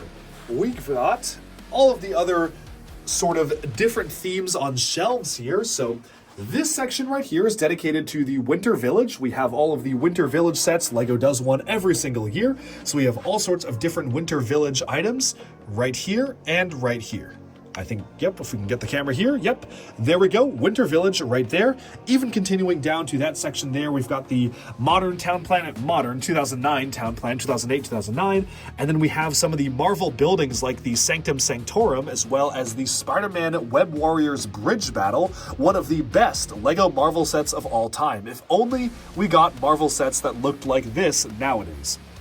Moving onwards, we have some Disney stuff. We've got a Lego Dreams castle here. These are interesting. These are all of the different exclusive Lego store minifigures with some printed elements showcasing the store opening. Tivoli Gardens, of course, in Denmark, and then all these ones from China that I got from that one guy I mentioned earlier in the video who just goes to China and brings back all of the China exclusive Lego items. Moving on from that, we've got a Lego Stunts area here. So all of these Stunts loops, which I have found work pretty inconsistently, but they are fun when they do work. And then of course you have the rest of the stunt sets there. We've got one of the newer style of botanical gardens right here, the new style of soapbox racers that Lego City is doing, so it made sense to put them by stunts. And then right above them are some of these sets dedicated to Lego Indiana Jones and more adventures in Pharaoh's Quest. So we've got indie stuff, adventures, Pharaoh's Quest, more along that sort of genre. Over here, we've got some more items like the Bionicle system sets and some Halloween themed sets like the Monster Fighter stuff here. Some more Bionicle system. Here is more system Bionicle up here, which were the minifig based Lego Bionicle items. We have a lot of the Lego movie vehicles here that are not flying. I actually don't think I called it out earlier, but if you come with me really quickly, we've actually got all of the flying Lego movie vehicles over there. So right over there are all of the flying Lego movie vehicles, which you can see all in the collection. I kind of have them all hanging, and then the rest of the land-based ones are right on that shelf I was referencing. I feel like we were missing something here. Oh yeah, one thing I wanted to call out here is this is an official Lego item. It is, I think, the biggest Lego stuffed animal they've ever made. The only way to get this is if you continuously play one of those like fairground games at Legoland Billund in one particular year, which I did, and you play it non-stop until you amass like enough points to be able to get it. I must have spent close to like $100 at that stupid game because it was like a row of ducks going around the water, and you have to like guess which duck has money underneath it. And if you get one that has money underneath, you can use that money to like add up to get one of the big stuffed animals. And so I just played it over and over again until I had enough to get this. And I don't think they ever expected anyone to do that, because they were very surprised. I was like, I'm going to sit here for hours until I get enough credit to get that. But I got it, I shipped it home, and it's now flying above my ceiling. Now, this is actually really special too, because that blimp right there that says Lego was actually a prop used during my season of Lego Masters. We had an episode that we won based around Lego 2K Drive, and we had to put together this race car and try to race it through a course, and part of that course actually featured that blimp, which is super cool. Atlanta Brick Co. actually managed to get it because they have a deal with the production of Lego Masters that they get a ton of props from the show that they can sell or just use for display. And so I had to buy that from them because it was literally from my season of Lego Masters. But let's keep on going over here and see what else we have. Okay. Oh man, looks like Aquart did actually fall off. I think if we put him on glass, it'll be better. There is a window behind here, so maybe we'll figure it out. Anyway, we'll stick him here for now, then we'll just see like how many more times in the, that's actually more dangerous. We'll see how many more times in the video he'll fall down, but it's kind of funny seeing an actual working Lego suction cup as a piece. That's pretty cool. Speaking of this section though, this is actually, now that I look at it, one of the sections that's really special I didn't talk about. This is dedicated to Comic-Con exclusive and Lego employee manager exclusive sets. So a lot of these things aren't even cataloged online. Like, I don't think there are images of this online in detail, but this is the 2024 Lego Manager Summit brand retail car, which is super cool to see that. These are all stickers, but yeah, this is an official Lego item for manager conferences. And yeah, I don't think this is even on Brickset. So these are just stuff I found over the years of collecting Lego, buying them from manager conferences. I did a whole video on this one, which was the Las Vegas Store Manager Conference, which was for 2023. And this had like a pinball machine and everything. It's really nicely done. It's really, really cool. And of course, I have the original packaging alongside these as well. There's a New York cab when they had it in New York, and so on and so forth. Of course, along here, we also have some of the Comic-Con exclusive boxes. I don't have all of mine on display here, but I do have some of them that I wanted to highlight, and these are very interesting boxes to get for Comic-Con because we don't really see these anymore. Okay, moving on from those, we have some official Lego photo frames here. These are kind of chronicling my journeys through Legolands over the years. So you can see just some different photos here. I actually find it kind of funny because one of these, yeah, you can see it back there. So funny story behind one of these. If you don't know how these work, you can get your photo taken on rides, and they basically print your photo on bricks that you can print. Now, my good friend Jonathan, Mini Superheroes Today, is maybe the biggest Lego Indiana Jones fan there is. He has literally every single Lego Indiana Jones piece of officially released merchandise or promotional material, aside from one. And you know which one that is. He does not own the photo of 11-year-old DuckBricks going down this log flume with Indiana Jones the video game branding on it. Yes, for some reason, in 2009, they decided to print Indiana Jones figures on this Legoland Germany exclusive photo frame, and I find it really funny because he spotted it. I didn't even notice, but the last time he was at my house, he was like, dude, what is that? How do I not own that? And yes, it is a Legoland exclusive Indiana Jones item that the legendary Lego indie collector does not own. If it was anything else, I would just give it to him because he is the ultimate collector. But it doesn't make sense for him to own a picture of me. So I will always have one item he will never find, which is very funny. Although he does say he'll get it one day. I don't know how he's going to get it, but he says he'll get it one day. Of course, moving over here, speaking of indie, we've got one of the temples back there. We have some Galaxy Squad sets. We've got Insectoids over here. Really fun Lego theme. I really like Insectoids. Again, another one that Christian Faber worked on. These had like special light and sound effects, so they kind of all light up, which you can see right there. Super cool to see that. And then down here, of course, I think every collector has to go through a clone collecting phase. I feel like I'm still not out of that phase because I still collect them, but I had to get a 501st Army. I mean, you kind of have to if you're in the Lego Star Wars space, so this is my 501st Army. I think, yeah, Rip Awkward just fell again. Okay, where are we sticking him next? Okay. Cool, he's gonna stay there now, and we'll see how long it takes. And then down here we have a lot of the other walkers from the Lego Star Wars stuff, especially the Sis, like the Umbaran ARC vehicle there, and then we've got like the ARC Trooper cannons, and we've got the clone cannons over here, so all sorts of different battle pack vehicles. There's the Jurassic Park gate. Don't have anywhere else to put it, so it's sitting there for now. We have the London Bridge, also just nowhere else to put it, the Tower Bridge there, so it's also just sitting there for now. Those are definitely both temporary, but then over here we have the Bionicle collection, and this right here is a copy of every single, he just fell, the mirror, I got it. I'm gonna stick him to the mirror. I'm gonna stick him to the mirror over here. So he's gonna go right there. I have a feeling that's actually gonna work out well. Anyways, if we move around here, this is a copy of every single Lego Bionicle set that has ever been made. It is not just every single Lego Bionicle set, it is also every single Bionicle combo model, every single Bionicle alternate model, every G2 model, the unreleased models, as well as some prototype models and the fan-created canonized models. So literally everything Bionicle is here. Yes, the GWP is there too. So right up top, let's take a look. We've got Bionicle 2001 and 2002, the original Toa Mata and Toa Nuva. Alongside the Matoran, we have the different iterations of Tahu. Yes, we have the 90 years anniversary Tahu there, or the Skrunkly Tahu. We've got the GWP one, and then we have all of the other ones over there. Going on to this next row, we have the 2004 Toa, so we've got the Toa Metru and the 2005 Toa Hordika, so Fakama no Kama, Matau, Nuju, Oniwa, and Waniwa, and then over here we have the Toa Mari and Toa Inika, so Jaller, Holly, Kongu, Matoro, Huki, and Nuparu, all over here, as well as all of the Matoran that accompany them. Down here, we actually have some heroes and villains mixed together. We have the Toa Nuva coming back, as well as the Makuta. So we have Tahu, Gali, Liwa, Kopaka, Pohatu, and Onua, alongside Antraz. Ooh, this is gonna be harder. Antraz, Vampra, Biddle, Gorast, Krika, and this is embarrassing. Chirox. I got him. Took me a second. I got him. I still got it. And then down here we have all of the Glatorian models. So of course the Glatorian Legends and the regular Glatorian. So we have Akar, Malum, Vastus, Gresh, Kina, Barracks, Strak, Galu, the Vorox, Matanui, Stronius, and the Skrull. Okay.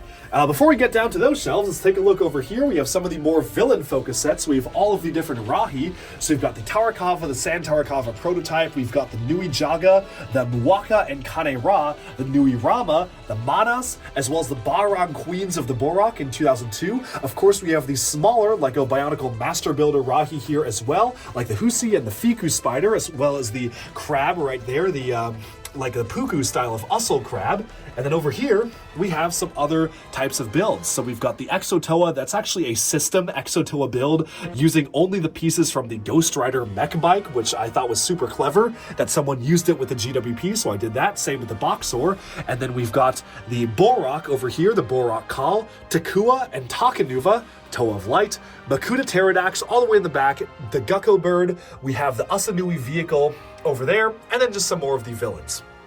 And the Rakshi behind there as well, although I can barely see them there. Moving onwards, we have the next villain section. So we have the Vaki over here and the Vizorak. That one's super easy. And then we have each of the different main character villains that we got in 06 and 07. So the Baraki and the Paraka. So we have Hakan, Vezok, Vezon's over there, Zaktan, Thok, Avak, Radak, Kalma, Takadox, Elek, Pridek, Mantax, and Karapar. So all sorts of great characters. These are some of my favorite villains in general.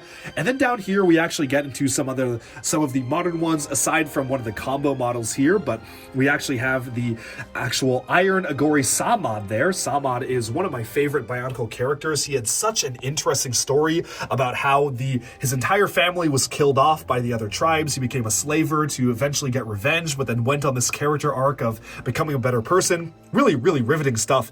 We have his slaver vehicle there.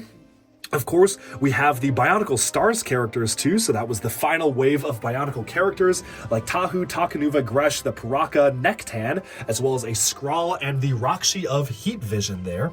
And then we have this section right here, which are kind of going into some of the Titan characters, or the larger scale ones. So of course we have the fan-made model of Toa 2 Yet, which was not canon, but it was the winner of my own Bionicle fanon contest made by Bucky. So basically, to me, it's canon. In my world, it is. We have Toa Lee Khan and Kikanalo. We've got Kreka and Nadiki, the Dark Hunters, back there, and Toa Nadiki, the winning model from the fanon contest I ran. We've got Taraga Duma right here, and Nivok behind him. Lariska, the Dark Hunter, again, another one that was a winner of one of my contests. The Toahaga, which are canon. We only ever got Norik and Iruni as official sets, but we eventually got Gaki, Koalas, Pooks, and Bomanga as officially canonized models during the TTV canonization contest.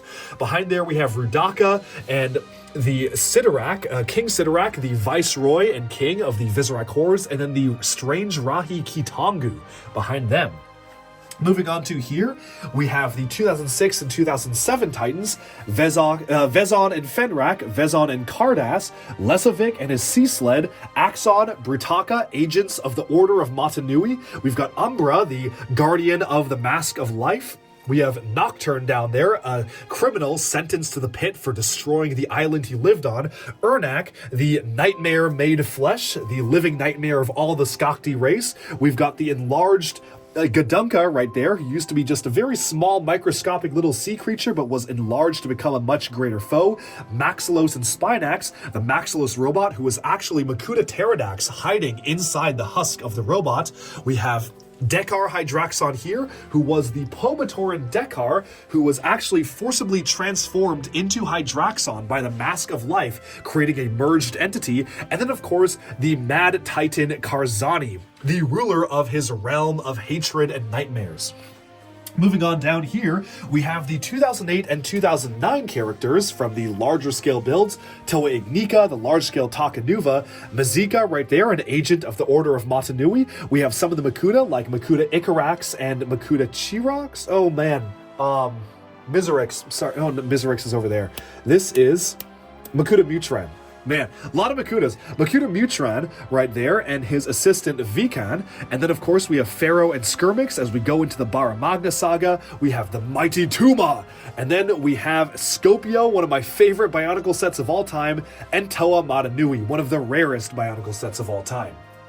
Okay, those are all the standard Bionicle sets, but again, as I mentioned, we've got the combo models too. So over here we have the 2004 and 2005 combo models. So a lot of these, like Ultimate Duma is what I want to call out, as well as the Crawley and so on and so forth. We've got the Visorak combo models. Lots and lots of great ones like the Zevon. It will send you into the zone of darkness. And we even have some G2 combo models as we kind of move up because I ran out of space. And then here is 2005, 2006, 2007, 8, and 9 combo models all across here. Some notable ones I want to call out: Botar, the prisoner and jailer of the Order of Matanui right there. We have the Shadowed One, leader of the Dark Hunters. Voporak right behind him, the time-sensitive Dark Hunter. We have a lot of really great characters here. Trinuma there, Order of Matanui agent, lots of other characters. And then we get into some of the 2001 combo models. So we have the Toa Kaita Akamai and Waiura. We have the Nuva versions of the Toa Kaita, the Borak Kaita, as well as the Borak Kal Kaitas, the Taraga Kaitas. And then we have even the merged Matoran back there, which was a McDonald's special promo. Of course, I had to also include the Matanui cow, or the Moo cow, as well as some of the other more iconic Matanui kind of associated items here. We have Takuta Nuva, the blend between light and shadow, and then even some of the Japanese exclusive Rockshi Combiner models, because I just thought they looked really cool, and a lot cooler than the actual Rockshi Combiner models we got, like this one. Moving on from that, we have some more construction stuff, but before we get into those, let's take a look at Bionicle Generation 2. Here is all of Bionicle G2, and you might notice that we have some duplicates here. Well, they're not duplicates. I am crazy, so I am owning the original Toa. Like, you can see Gali here. It's kind of hard to see the other ones, but Gali is there. That's the original form. But then over here, we have the powered up form, which is her merged with the Protector. But then we have the regular Protector over there. But then we have a modified mock version of the Protector I made. So all in all, I have like 3 copies of all of these guys just kind of on these shelves, which is why it's so crowded. This is actually based off of a canceled piece of concept art. It was a really fun looking one that was like a gunslinger skull, so I had to put that one together as a mock of my own.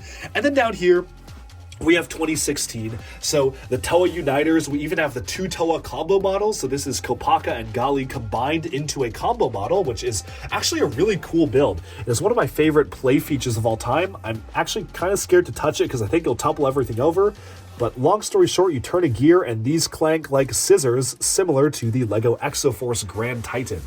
Moving on there, we have the combo model of Makuta there with a mask 3D printed from Shapeways back when that was still a thing, and that is the official Makuta. But as we move on above, I also was able to recreate the Makuta models shown off during the announcement of the Makuta contest. It is heavily rumored that that is supposed to be the original form of Makuta we were going to get for Bionicle's 3rd year before it was canceled. I cannot confirm or deny that, but there's a reason why I wanted to build it, I'll say that. Moving on from that, we have some of the rarest items in my collection flying in the skies above me, and that's because you might be seeing double. As you can see, I have 2 Axelara T9s right here, and you might be wondering why. Well, zoom in and you will notice that one of these is a prototype. That's right, this model right here is a prototype version of the Axelara T9 that was shown off during a toy fair. It somehow made its way onto eBay, and a good friend of mine in the Bionicle community picked it up and said, hey, I got this on eBay because in case you were too slow, but do you want to get it from me? I said, absolutely, I want to buy it from you. Thank you so much.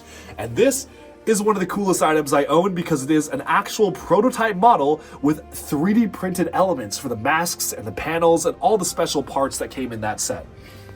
Okay, moving on from those items there, of course the other Bionicle flying items are right in the skies there, but I do want to turn our attention to these shelves over here. These shelves are dedicated to the Dark Hunters, which were fan-created, canonized Bionicle models, and a lot of them came in the Dark Hunters guidebook. I also built all of the Rahi from the Rahi guidebook as well, so really want to showcase those. And then, of course, I had to make some community mocks too, like Wombat Combat Pictures made some really incredible Great Being mocks, so I wanted to showcase them here. And then, of course, at the very top, we have some of the larger ones, like the Artaka Bull, and then we have the large-scale Rahi, we have Minion, the Dark Hunter, we have the Tatarok up there as well, all sorts of great stuff. Okay, down here, we have some of the other Construction LEGO items. So we have the Throwbots and Robo-Riders, we have the Robo-Riders combo model, which is using the canister lids as wheels. That is awesome, by the way. Down here, we have all of Hero Factory, so these are Hero Factory villains. We have the DC and Marvel superhero construction figures, as well as Ben 10. We don't really talk about Ben 10. Moving on to these figures over here, we have all of the Hero Factory heroes. Furno Surge, Breeze, Stormer, Bulk, Stringer, Rocket Evo, Mechs, and of course the fire villains and the first wave villains right here. They're very packed in, and I would love a better way to display all of these at some point. I think at one point I'm going to take down all of these and maybe do a video like showing them all together. So stay tuned for that in like a few years probably. We'll see when we ever get to that one, but that is the eventual goal. Aquart is still hanging. I'd like to note that the video actually has gone on for some time and he's still there, so I think that might be his permanent spot until he falls. Okay, let's go all the way around and take a look at some of those shelves over there.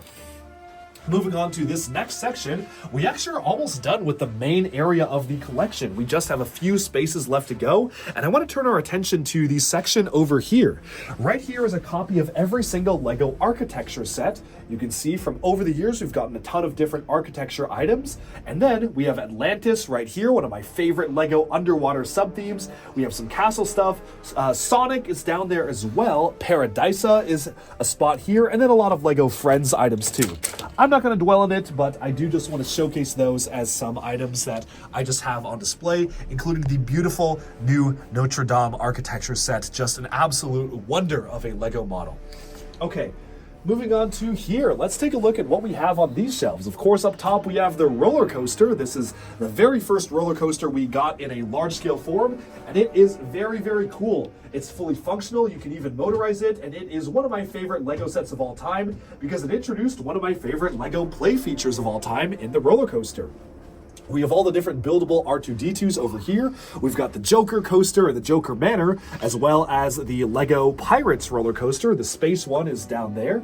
And then over here we have the Lego Lord of the Rings section. So Westerns over here, there's some spillover, but most of this is Lord of the Rings, including the brand new Shire set. I do not like how this is displayed. I want to find a better way to display it, but as of right now, this is the Lord of the Rings section, so it's kind of sitting here. I had to literally split it in half to fit it on this shelf, so there's probably a better way to display it. I will find the space at some point. Of course, the Lord of the Rings sets continue down here with some of the more villainous and elf stuff over here. Down here is a weird one. This shelf is dedicated to Lego Belleville. I have some more Belleville sets scattered around, but Belleville is another strange doll-themed Lego line with a lot of very, very wacky pieces that you really just don't see anywhere else. I just love these weird pieces and how unique it is as a Lego build. As we move on up, we have some of the underwater-based Lego sets, and then as I said, we go into Western and the Lone Ranger, where we have sections dedicated to those themes there. Moving over here, we have some Lego Star Wars playsets, some of the Horizon enemy builds, and then we have Jurassic. So this is every Jurassic Park or World set here, here, and here, and that also includes the Lego Dino sets, so Dino 2010, Dino Attack, and Dino that came out in 2012. And then we have some more Jurassic sets here, and then we have some more Ultra Agents items, so Agents, Ultra Agents, and Alpha Teams, some more spillover vehicles from that other shelf. This shelf is dedicated to Lego Time Cruisers, one of the wackiest Lego themes out there. And then down here we have sets dedicated to theme parks, so Legoland exclusives and stuff like that. Okay, moving on to all these stuff, there's some Lego Friends things, mostly like amusement park focused stuff here. We've got like Lego Castle Siege engines over here, so that kind of was a special category up on its own. And then, as we move over here, we have the Hoth-based sets. So right over here, we travel from Endor, which is kind of focused on here, all the way to Hoth, which you can see right here with the Assault on Hoth UCS set in there as well, plus the clone turbo tanks on the shelf adjacent to it. Moving on the back here, we actually have a really cool selection of some Lego Monkey Kid sets. I own every single Lego Monkey Kid set, so we have a lot of them right here. The rocket ship, all of the different mechs scattered through here. I think my favorite one is the Lady Bone Demon mech, also one of my favorite Lego villains of all time. And as we come around here, you'll notice the rest of the Monkey Kid sets can be found right here, mounted on the wall. If we continue to get more, I'll have to start hanging the flying ones, but you know, Monkey Kid unfortunately does look like it's kind of on its way out, so we might be good to go to just leave them there. Okay, and with that, besides one major thing, we have summed up pretty much all of this room. Well, all of the things attached to the floor, that is, because up in the skies above me, we have a lot more to see. So the way this room is split up is we basically have sections dedicated to Star Wars on one side and Ninjago on the other side. So we're going to start off here by naming things that are actually neither of those. Quickly, right here at the start, we've got some Lego biplanes, like some classic Adventurers and Pharaoh's Quest and Orient Expedition biplanes, even some Indiana Jones planes. I just felt like it kind of made sense to kick things off here. We even have like the Monster Fighters plane over there. Just this style of plane I thought was really fun. But then, as we move onwards, we even have some custom builds for Avatar: The Last Airbender. So we have Appa the Sky Bison right here, which I've done separate videos on both of these. But going into the main section, after we pass the Fortnite bus, which I had to hang, we have every single flying item in the world of Lego Ninjago. That's right, dragons, jets.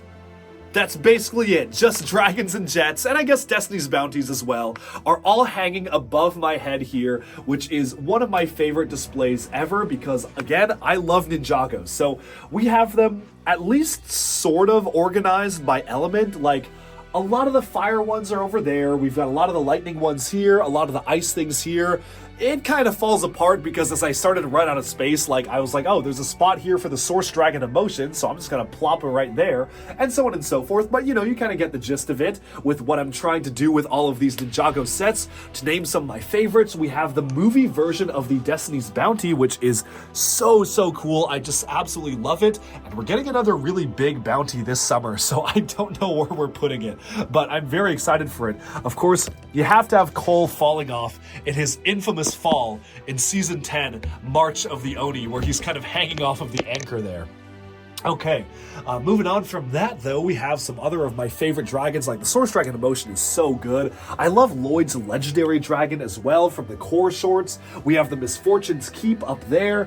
Jay's Lightning Jet from the Ninjago movie is another one of my absolute favorites. We're just hitting things all over the place here. As you can see, very, very dense right here, but I just love being able to hang these from the ceiling, and even the Iron Doom, because it kind of hovered in the air, and I felt like that was a very menacing look at it. Okay.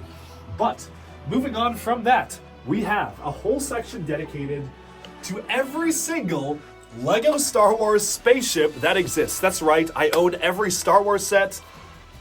Do I own every Star Wars set? I think I'm missing like a couple of the really rare ones, but most of them are here, and you can see them all hanging in a way that makes some sense and no sense in other ways. But imagine this is the final scene from The Rise of Skywalker, where all the ships kind of flew in, and this is basically what we have. So all of the X-Wings are here. Let's do a fun game called Count the X-Wings. So there's 1, 2, 3, 4, 5, 6, 7, 8, 9, 10, 11, 12, 13, 14, 15, 16, 17, 18 X-Wings. And I'm probably missing some. Like, I'm not counting all the polybags, I'm not counting all the advent calendar builds. I am mostly just including the main set ones. So there's a lot of those, lots of Y-Wings. We've got kind of the Rebel Alliance section over here. And of course, as we move over here, dun dun dun dun dun dun dun dun dun, we have the Empire. So we have the new version of the Imperial Star Destroyer, the old version of the UCS Star Destroyer. We have the Super Star Destroyer Executor and the midi-scale version right there. And then we have the custom mock version of the Interdictor, which you can get the instructions for. As we move over here, we have the early days, before the Dark Times, before the Empire. We have the Republic. So we have the clone dropships, some mocks flying up here as well, like some custom builds. Of course, all the different Republic gunships, all the different Jedi starfighters are here too, plus the Twilight. And then we have some ships from the Mandalorian. So we have the UCS Razor Crest, a custom version of the Razor Crest, and then we have the smaller scale set version, plus of course the Lego Galador TDN egg module up there, because I thought it would just be funny to include that flying along the Star Wars ships. Okay, moving over here, we have the Lego Death Stars. Again, they're all kind of around the Empire area. So we have the play scale version of the Death Star, and then we have the Death Star 2 over here. Although, if rumors are to be believed, we might be seeing another one pretty soon later this year, and I am very, very excited for that. Moving on to here, we have some other sets like the UCS TIE Advanced. We've got the Tantive 4, so we're getting into Rebel territory here, getting into the Rebel Alliance. So we've got a ton of B-Wings, and then we have the other Rebel Alliance ships back here, but then we also have a lot of TIE Fighters. This is kind of TIE Fighter Central all along this strip, so you can imagine some of these ships are engaged in a dogfight, where you've got every single different type of TIE Fighter factored into here, even a custom TIE Bomber alongside the modern one, plus the older version of it. All sorts of different ships. Just really wanted to highlight all of these things here. And the Imperial shuttles, where I thought it was kind of funny to like go from big to small, big to medium, to even smaller, to very small, and we even have like a tiny advent calendar build one there. I don't hang up every advent calendar build, but only when I think it's kind of funny, like that one. And then of course we have a lot of the TIE Strikers over here, even more TIE Fighters as we move into here, and then some other Imperial and First Order ships as we kind of get into this area too.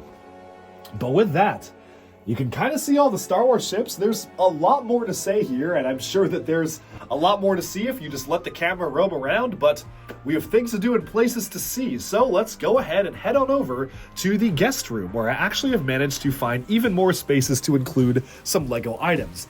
But before we do that, I do want to note that yes, this is the biggest Bionicle set ever. This was a contest prize that you could win at the very end of Bionicle's run, and I just picked it up from a store in Germany, DuckBricks, as I mentioned earlier in this video. It contains a copy of every single Generation 2 Bionicle set. I did a full video on this, and it is one of the holy grails of my collection. This is a very bad place for it because, if you notice, these shelves right here kind of are the vast majority of my bulk Lego pieces.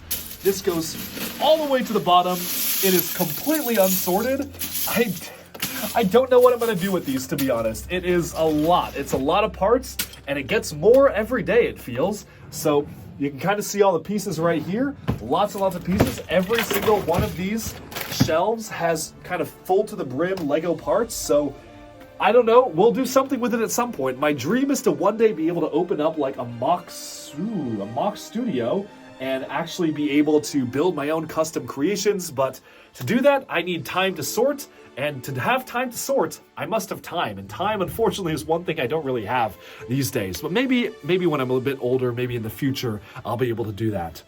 Moving on to here, though, let's take a look at the side room, but before we go in, right alongside are all of the LEGO Creator Expert and Icons cars, which you can see all along here, the different types of large-scale vehicles, and a whole section dedicated to LEGO Exoforce that, looking at it, I'm pretty sure is not the most space optimized, so I want to eventually take all of these down, do individual reviews of every single LEGO Exoforce set, which I'm in the process of filming.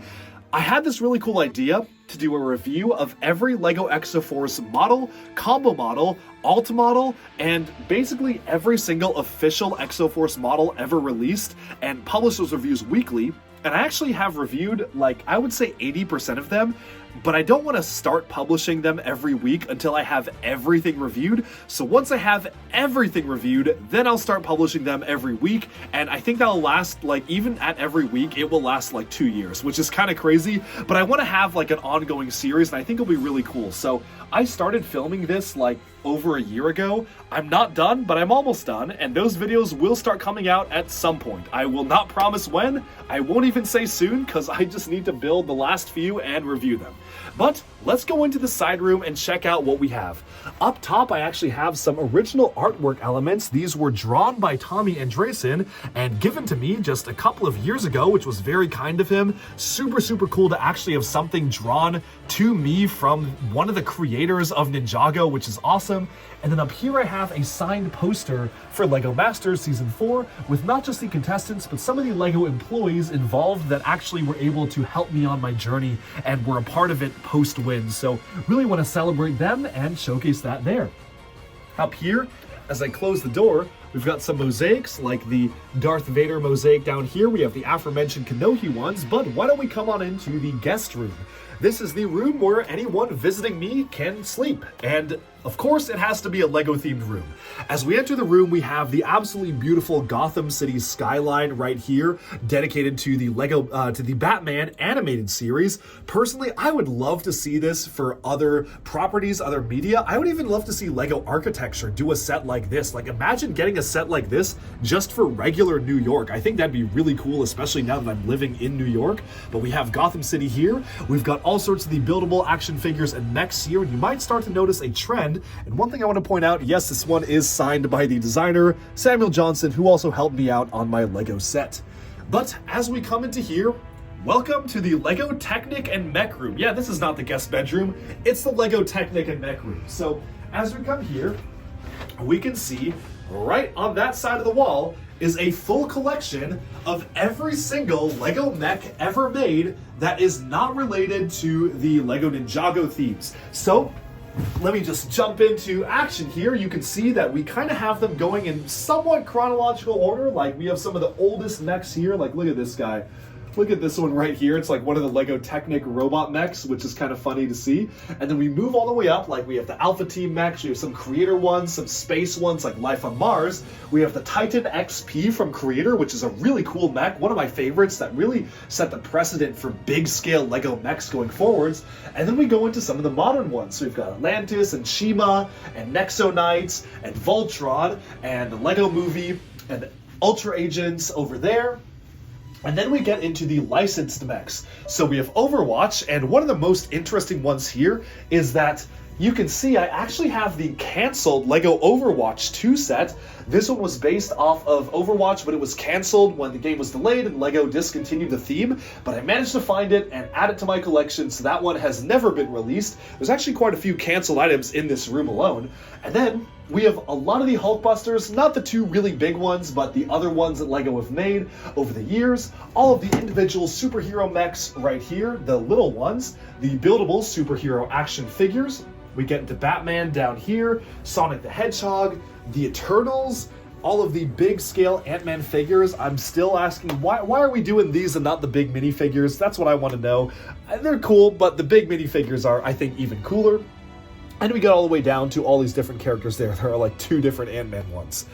Over here is kind of a staging ground for projects I'm currently filming and working on, like the Exoforce sets that I need to review, or the Belleville stuff that I want to do a video on. So kind of a staging ground over here, but behind it, you can actually see a limited edition Lego Fortnite metal poster, which they gave me as a limited edition 27 of 225, only sent to some influencers, which is super cool, celebrating the Lego Star Wars update.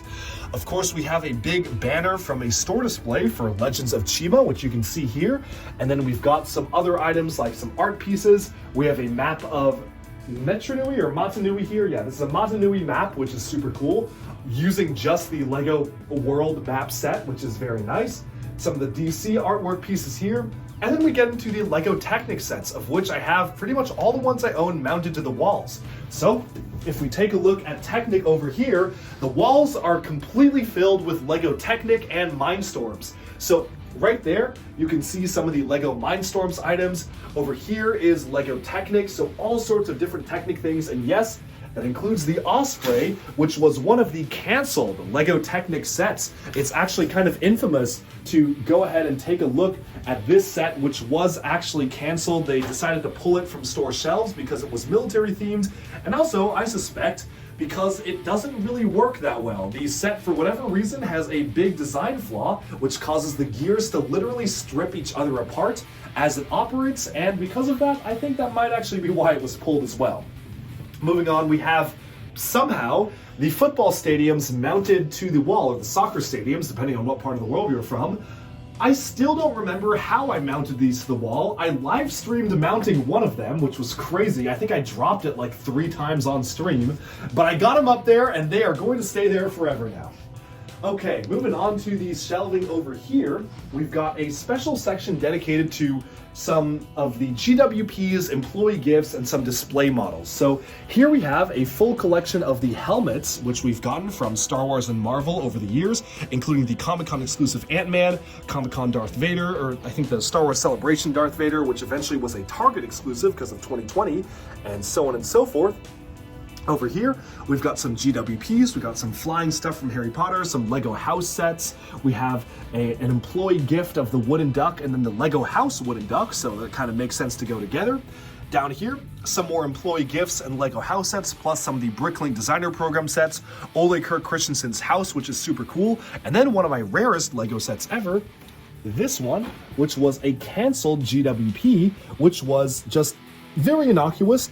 You probably wouldn't imagine why it would be canceled, but if you zoom in here, Mrs. Claus is holding a Santa's naughty list printed element, and number 1 name on that list is Donald.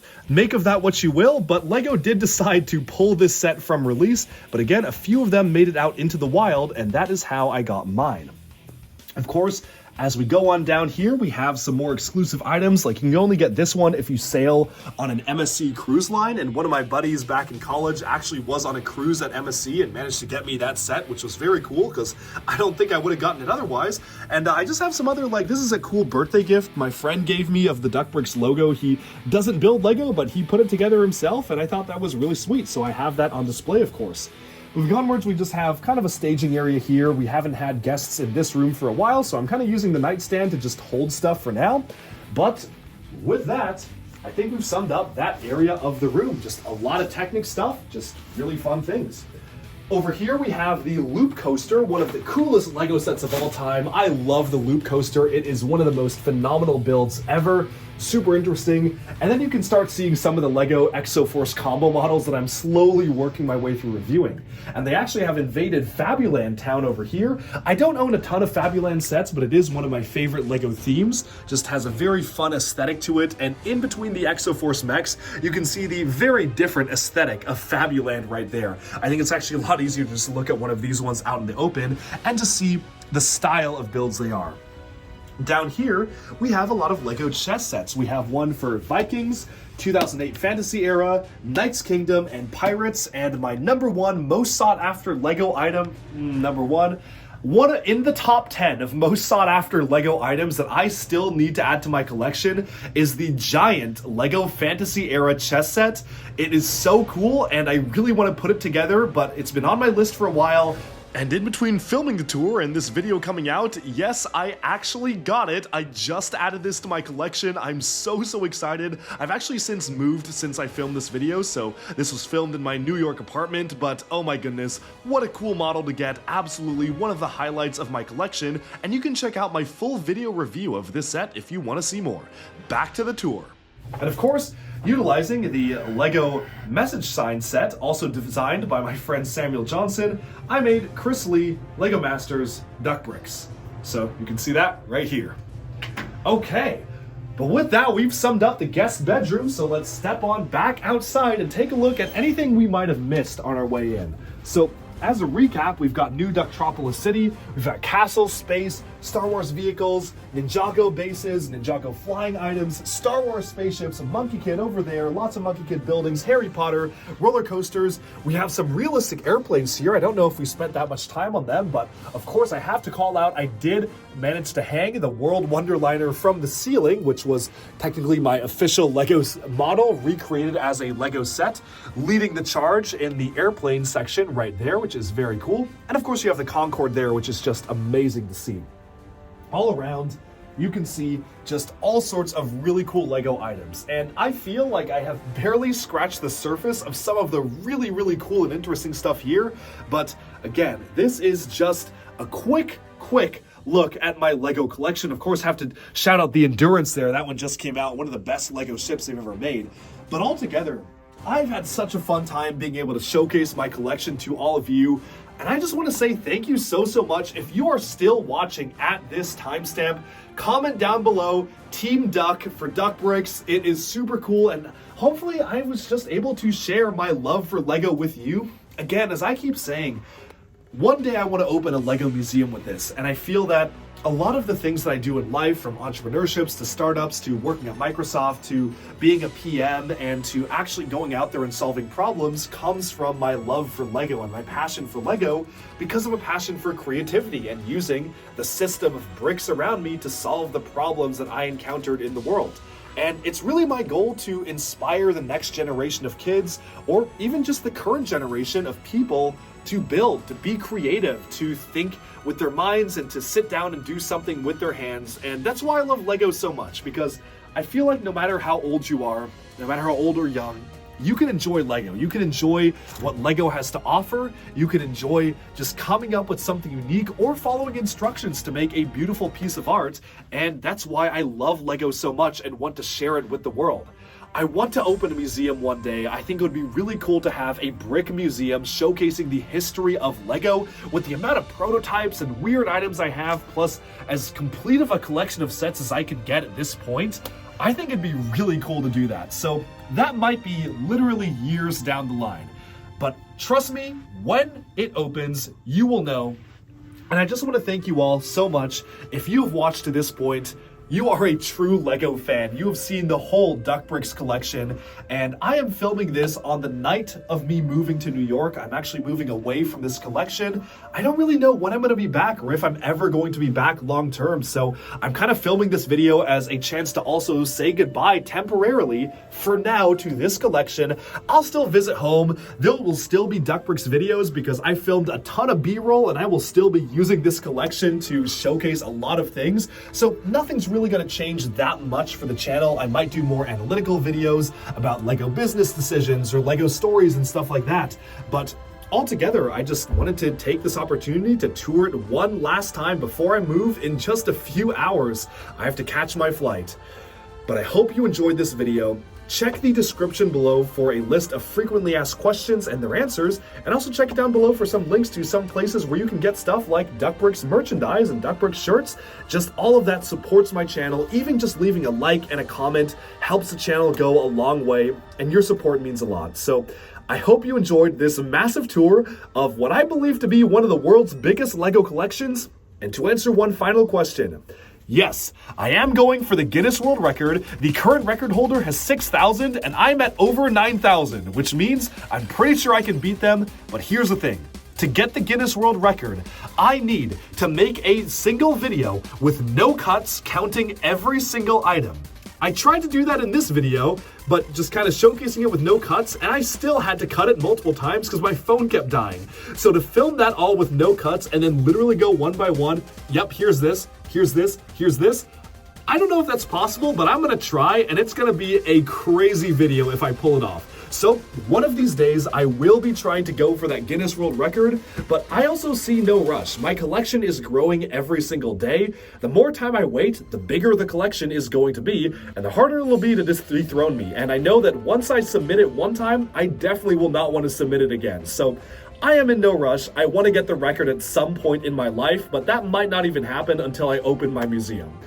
But that's all for this video. Thank you so much for tuning in to DuckBricks, and be sure to like and subscribe for even more LEGO news, reviews, discussion, and analyses coming your way very soon.